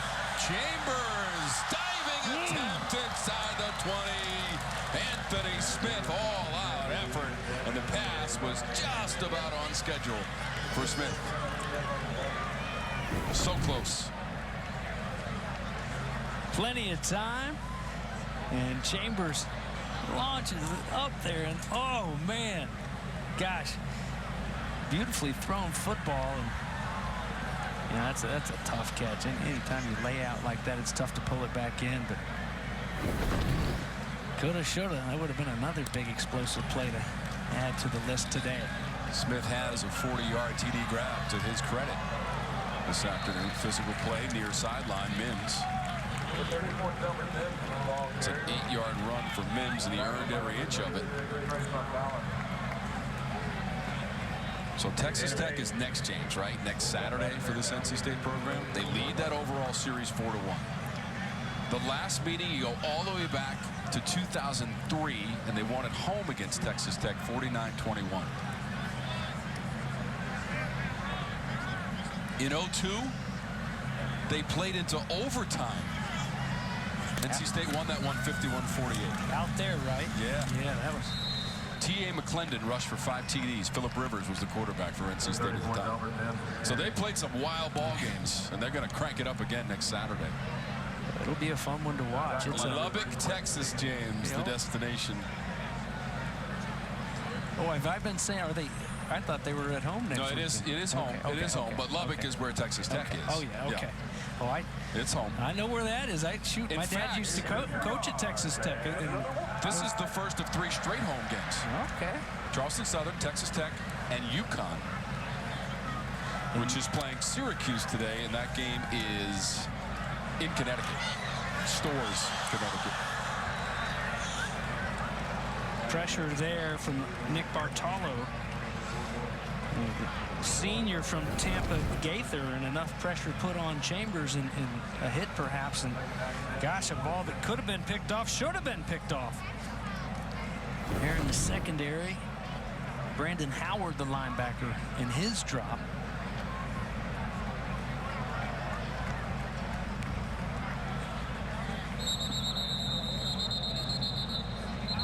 .12 to go in the third. I got to review that last play. Yeah, they must be looking at the hit on the quarterback, because it was definitely an incomplete pass.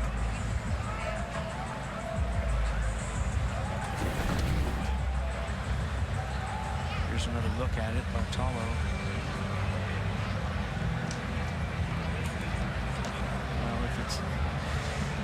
Well, as the rule goes, and this is protecting Bartolo, this isn't protecting Chambers, but as the rule goes, that crown of that helmet, which is now the very top of the helmet, and then 6 inches out around, you're not allowed to lead with that.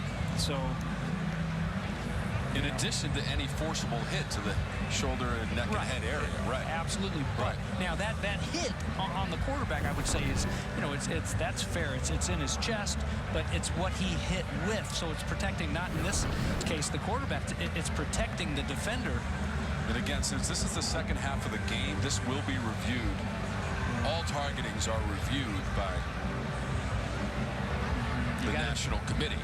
You got to see what you hit, and and what it does. And I think that this rule, when it first came about, like, no way, are you kidding me? This is how could this ever, just taught to use your head and hit it with, but you see it. These guys coming up now, they get it, and you don't see as many of these shots that can really have long-term effects, on the brain, and so you hate to see this. I'm just saying what the rule says. So. Yeah, and this year targeting can be appealed and reversed, and you don't have to sit out the first half of the following game. After review, there was no targeting on the play. Second down. Okay. Well, you like that call, right, James? Well, I do like. Because you said it was closer to the chest. And no, what I'm saying, it didn't have anything to do with where he hit him. Okay. It's what he hit him with. He led with the top of his helmet. Okay, so it can be, a guy can hit someone like in the ribs. But if he leads with the top of his helmet, then that can be a targeting call, because they're just trying to get him to tackle safely. That is the #1 goal of that rule, and they've done a good job with it. And I do like the call because, here's this guy. He's a senior. Everybody's okay. He don't want to miss any football. Just trying to make a play, and, on the other side of the ball, they are making plays. Anthony Smith, 18 yards.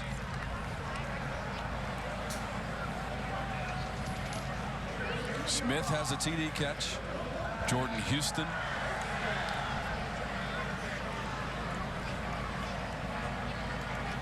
Smith almost had another, didn't he? Yeah. He almost had that nice diving grab.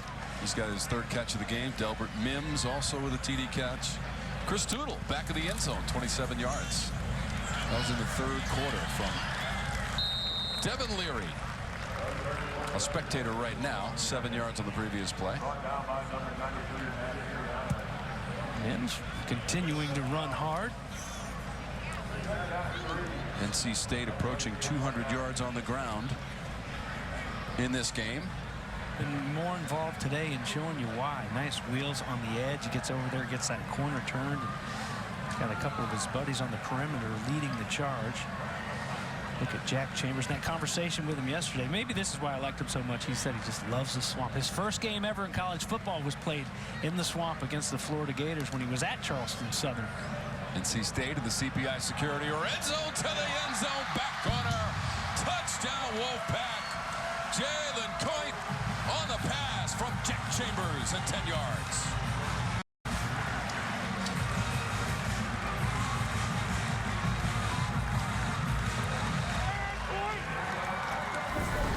Chambers coming in here off the bench and just zipping it around. He throws a pretty ball. You know, the one to Smith that was just off the fingertips early. This one in the corner.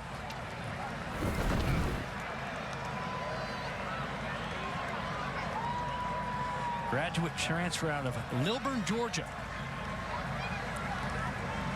The 5th TD pass by the quarterbacks of NC State in the game this afternoon.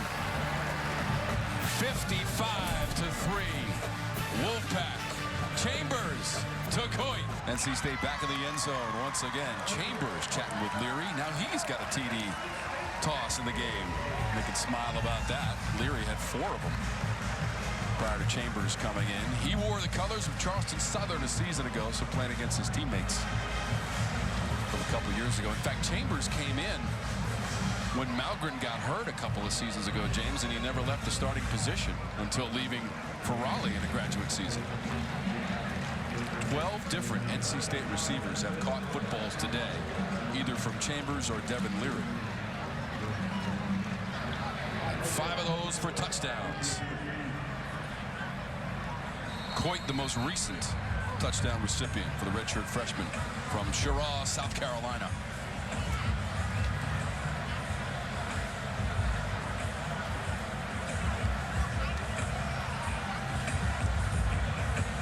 So glad that you've been with us for ACC football on a Saturday in Raleigh.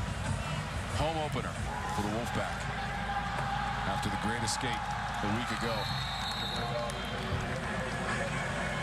And now it's a distant memory, James. While we have a second, let's get a message from Works Nitro. Meet Works Nitro. Powerful tools for any project with gas-like power without the gas. Fueled by PowerShare batteries to give you the power to outperform. Well, we're gearing up for fall. You know, we got these blowers and mowers and we're ready to go, huh? Cleaning it up. Hitting September. It's great on college football Saturdays, that's for sure. And coming to Raleigh is always a treat. Next week, it's up to Massachusetts in the Commonwealth. Chestnut Hill, Massachusetts, Alumni Stadium. Boston College hosting Maine out of the football championship subdivision. So of our first 3 games that we've called, 2 of them have been in Commonwealths. That's true. Are there only 2 Commonwealths? Is that right? I want to say Kentucky is also a Commonwealth, James. Okay. All right, so 3. We'll keep the research staff on that for you.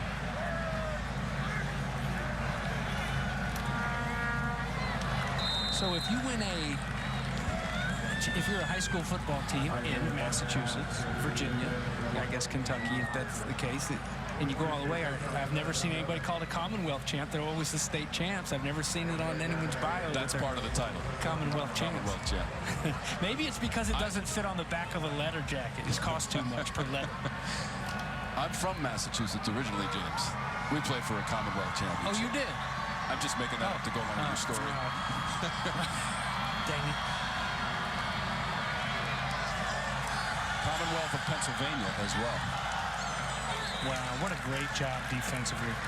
Nice ball put out there. Tayshawn Smith, just stride for stride. He doesn't let any distance between him and the receiver, feels that body. Got a feel for him. He just walls them off. It's a good throw, too, but it's excellent, excellent coverage. You're right there in phase, right in his hip pocket. That receiver's eyes get big, those hands go up. Snap that head around. So many times you see a guy won't snap his head around, he runs into him, and it's a penalty flag. Snap that head around, you get an interception, and that's exactly what happened with Tyler Baker-Williams. Last week, he had a pick just like that. Great looking play. Coit Dances down the 35. Maybe to the 48. The return was 13 yards from Coit. Cameron Smith had the tackle on special teams for the Bucks. 12:40 to go in the fourth. Back, NC State leading Charleston Southern. I'm Lindsay Riley down on the sidelines. Well, quarterback Devin Leary seems to be done for the day after putting up some monster numbers, but he wasn't the only ACC quarterback to do so today, getting a huge win at Vanderbilt. Wake Forest ends up getting the win 45-25.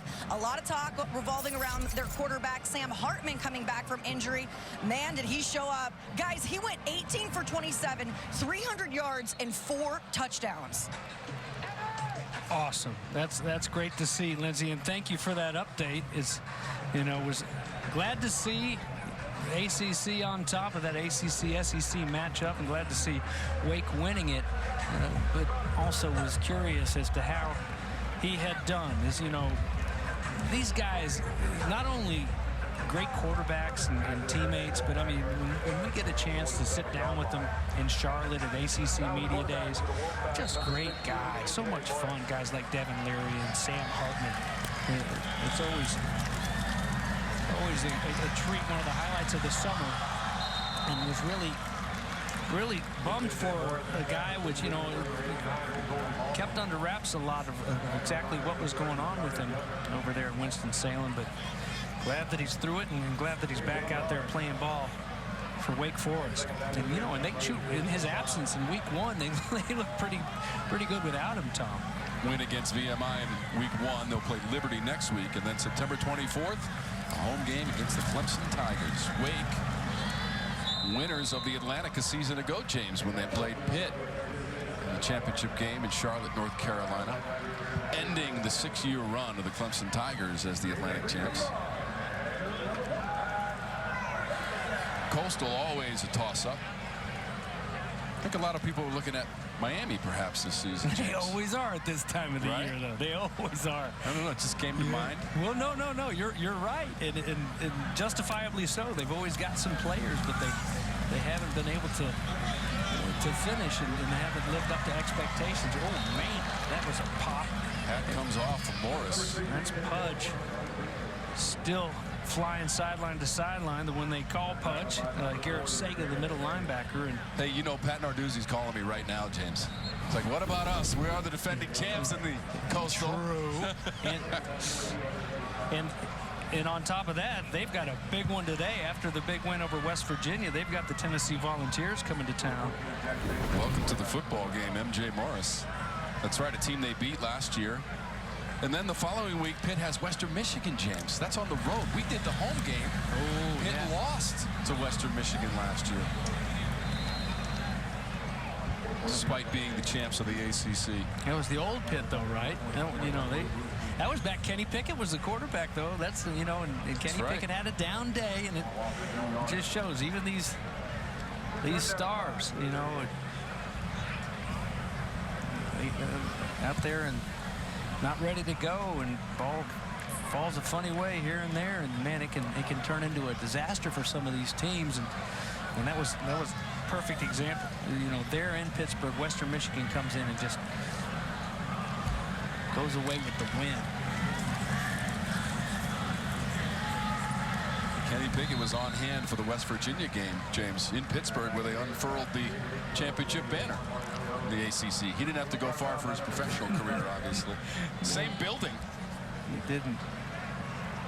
Taking a check on Morris in that tent right there. As he was hit, his helmet came flying off, and he didn't just leave for the one play with his helmet coming off, but we want to make sure that he's okay after the big hit by Sega. So Chambers coming back in. NC State fans can celebrate a victory and a 2-0 record. That's another win at home, James, too. That's 11 straight at home. Second longest home winning streak in school history. The longest was 16. That was back in the early 70s when a guy named Luke Holtz was the head coach here at NC State. And again, the longest in the country right now belongs to the Clemson Tigers at 34 in a row.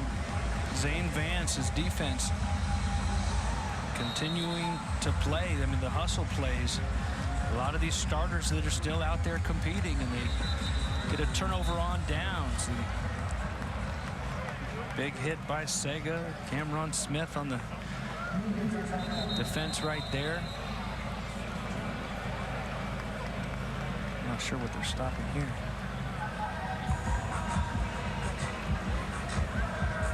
Boots with the fur. You've got your boots on with the fur. You should show those next time we're on camera. 55-3. Boots with the fur. Fourth with 9:43 to go in the home opener. And that home winning streak for NC State.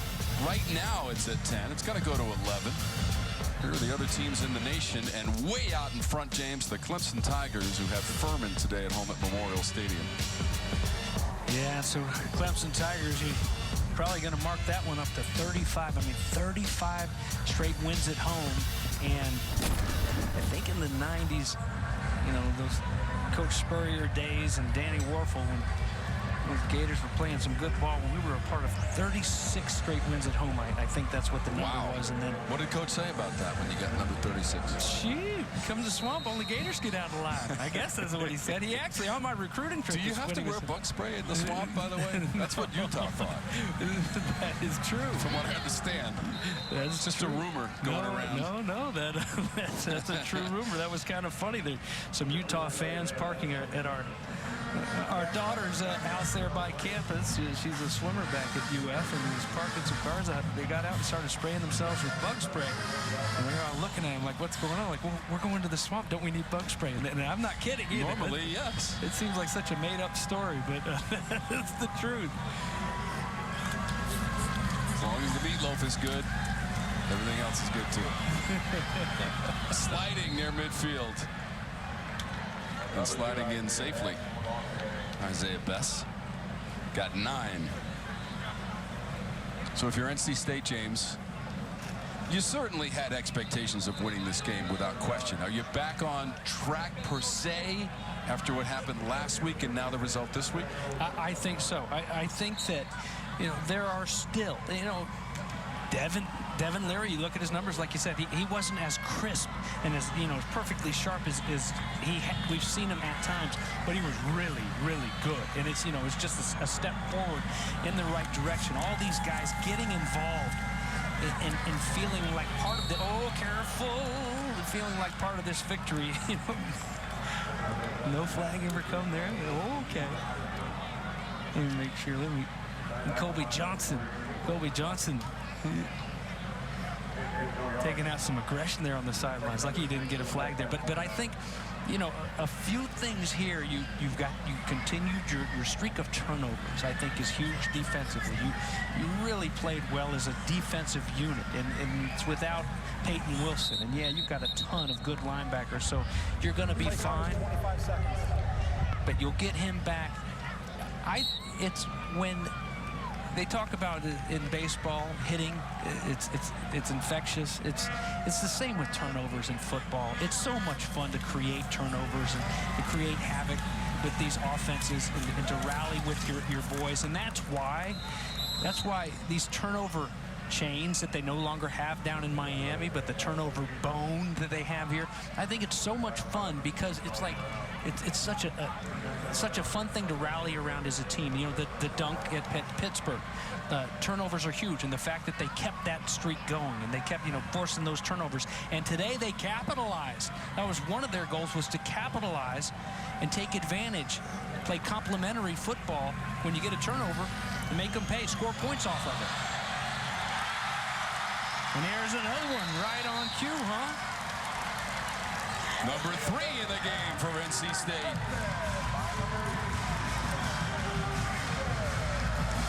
Thank you, Jalen Frazier. That's how you help a guy. See, that is complimentary football and then some. Complimenting the booth as well to help us tell a story. See, look at it. Look at how there's Isaiah Moore. There's these guys, you know, out there patting them on the back. I mean, that's what's fun. That's what it's all about, is to celebrate with your buddies.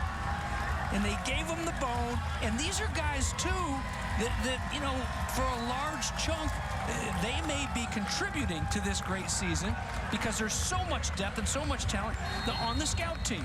And he's got the red bone. He'll sign it. What they do is if you get a turnover, you get to sign your name on it. And at the end of the year, whoever has signed it the most gets to take that bone home. And last year, Drake Thomas took the turnover bone home.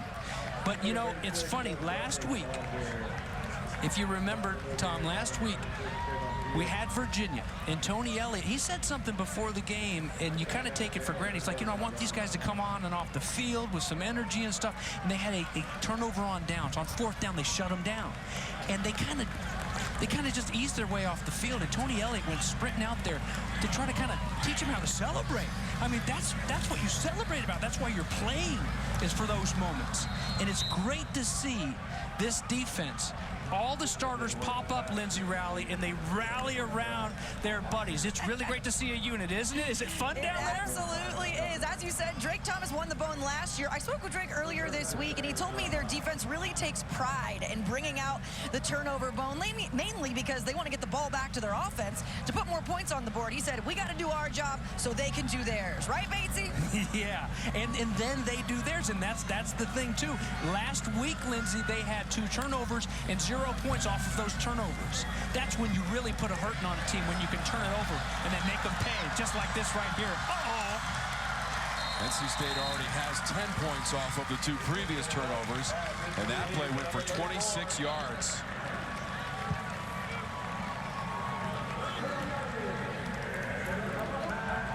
Mims again.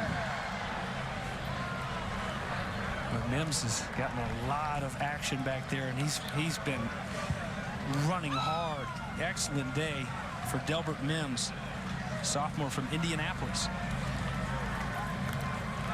Over 500 yards of total offense for NC State. Could have been more. Drop it to 30.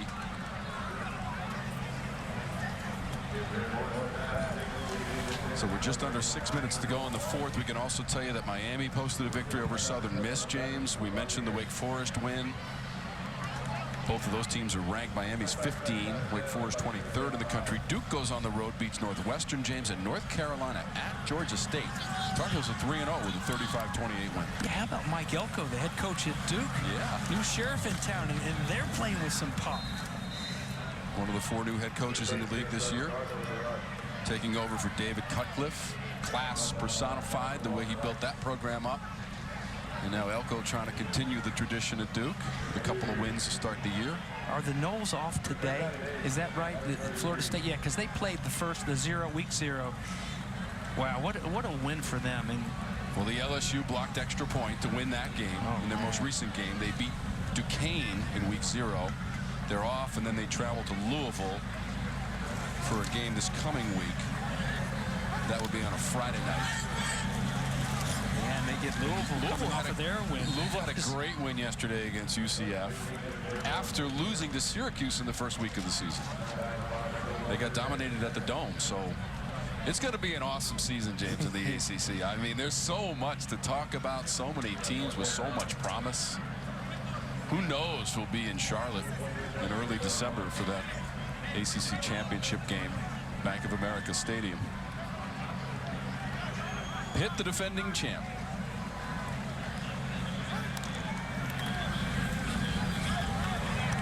We saw one of the first-year head coaches last week in Tony Elliott get his first win of his head coaching career. He came over from Clemson as the offensive coordinator for many years and part of those 2 national championship teams, and they got a win against Richmond in week 1. Virginia's on the road at Illinois today. Well, let's take a timeout from Raleigh. 4.5 minutes to go.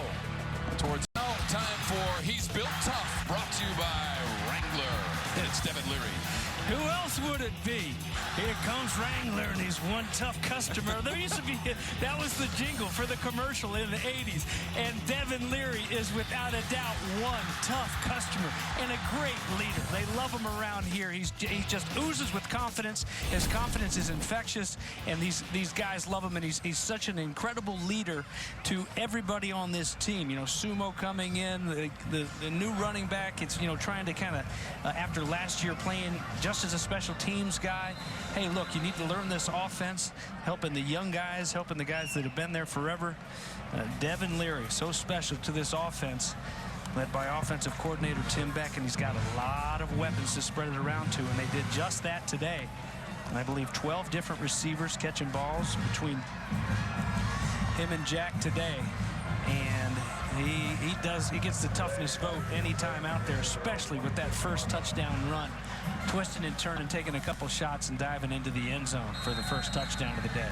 3 rushes for 20 yards and a couple of TDs for Devin Leary. Runs of 12 and 2 yards. And James, he hit 14 different receivers. NC State utilized 14 different receivers during the course of the afternoon. Getting a little dreary now here in Raleigh, but the victory has been secured.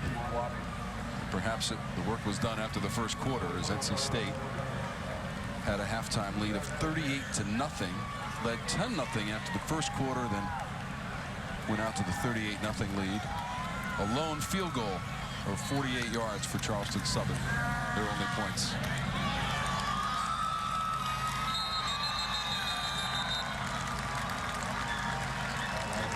Four TD passes for Leary, and that ties his career high on the afternoon. And the defense also allowing just that field goal and a loss of 2 on the previous play for Dave Doran. Who just smiled, by the way. I saw we got it on tape. We got it on tape. Roll it back. No, I saw it. It was more of a smirk. Yeah, Craddock there blowing up his blocker to go back there and make the play. And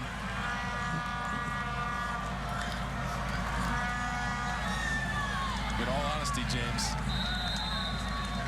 I was a little worried about our meetings and what sort of mood there would be. Oh, see, that's a smile. Look at that, is a smile. He smiled when he met Lindsey Riley. He wasn't so thrilled about me and Bates being there, but, you know, it was a good meeting. It was a very productive meeting. Tony Gibson, defensive coordinator, to his left. And we had a great talk with the coaches, but they all had the same tone, right, James? It was guarded. It was thankful. It was... Ooh, big sigh of relief from Greenville, North Carolina, and now you come back and you get the job done today in convincing fashion, as was expected. And then you crank it up a notch. We're taking it up a notch next week, James. Texas Tech is coming to town. It's going to be a 7 Eastern start. I don't know why they don't like afternoon games. The 2 that we've done over the last 4 years have both been wins against Furman and now today against Charleston Southern. And nice wins at that. And, you know, as you look at their upcoming games here, we mentioned Texas Tech coming to town, and UConn, and then they go on the road and shoot. Even Florida State's a little bit better. And Syracuse up in the Carrier Dome, even when they're not playing their best football, which it seems like Robert and I has left Virginia, and after week 1 anyway, has them playing a little bit better offensively. So it's never easy out here. And, you know, just to finish up on our meetings and with Doran, one thing that he did say that I talked about off the top that, you know, I'm going to write it down and share it with my family, with my kids, because, you know, it really hit me, meant a lot. Is like an underachiever is what he said. An underachiever is the worst thing that anybody can call you.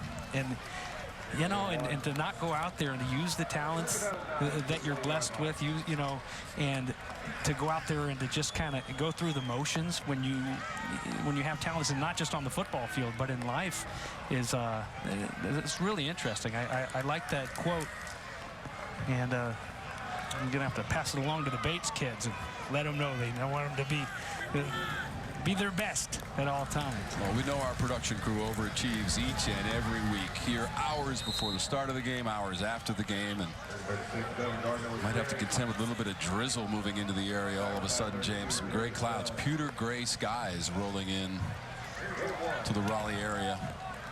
We avoided the rain for the better part of the day, though, which was nice. Not so much anymore. Raindrops on the lens and falling at a steady pace at the moment. Well, Lindsay Rowley with her ninja uniform on that she wore today is hopefully that's not getting wet and ruined.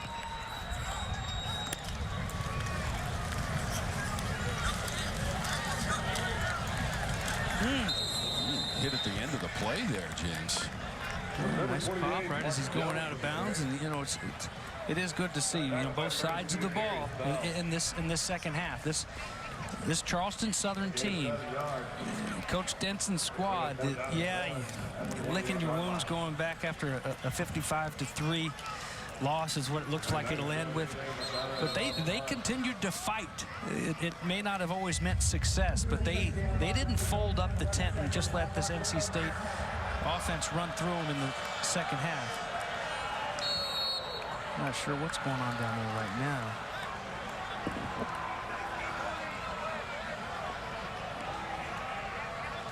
Huh.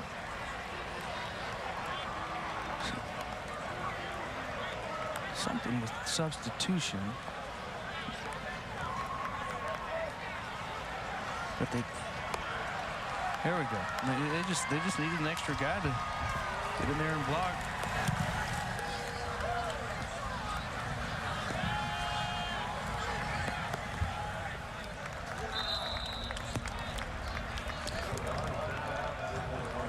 So next week we're going to the Commonwealth of Massachusetts Alumni Stadium from Maine and Boston College. Maine out of the Colonial Athletic Association, BC. They're part of the lone conference game today, James, against Virginia Tech. That's in Blacksburg, and they lost their first game of the season to Rutgers. Well, you talk about a big one between them and Virginia Tech today. Two teams that suffered losses in their openers. And Jerkovic, that's one of those great quarterbacks in the ACC. We had him a few times last year, and he was fun to watch. How about the game Jerkovic had at Georgia Tech when he ran for 3 touchdowns in the game? And that was coming off of a shoulder injury, too, James, a season ago for Phil Jerkovic. Transfer from Notre Dame in the BC program. He's just one of the group of quarterbacks in this league. Garrett Schrader at Syracuse, along with all the guys that we mentioned at halftime.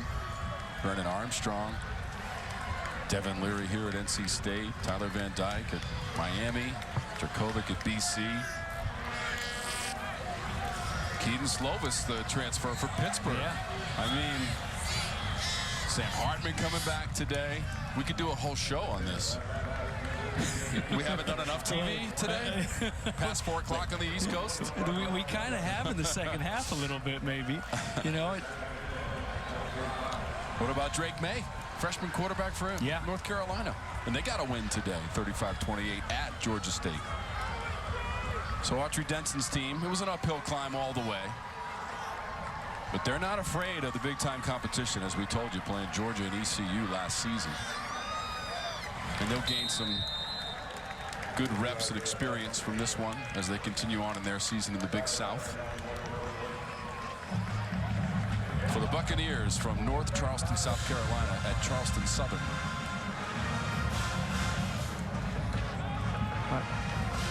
I didn't have it written down, Tom, but I wanted to make sure. Brian Mitchell's the cornerback coach. You know, again, we just saw another play. You know, good position by these corners. These are well-coached corners, and Dave Dorn's a defensive guy, so he's going to have good defensive coaches as assistant coaches, and Brian Mitchell, one of them. His corners look good today, and Dave Dorn's whole team looked pretty good today as they get ready to try to move to 3-0 next week after a 2-0 start. Yeah, they'll host Texas Tech. Dave Dorn's team has the victory, 55-3. As we close this one out, the raindrops of Raleigh, North Carolina, shaking the hand of Autry Denson, the head coach of Charleston Southern. Dave Dorn, his 66th career victory, second most in school history. Don't forget to join us next Saturday night, 7:30 in the Commonwealth of Massachusetts.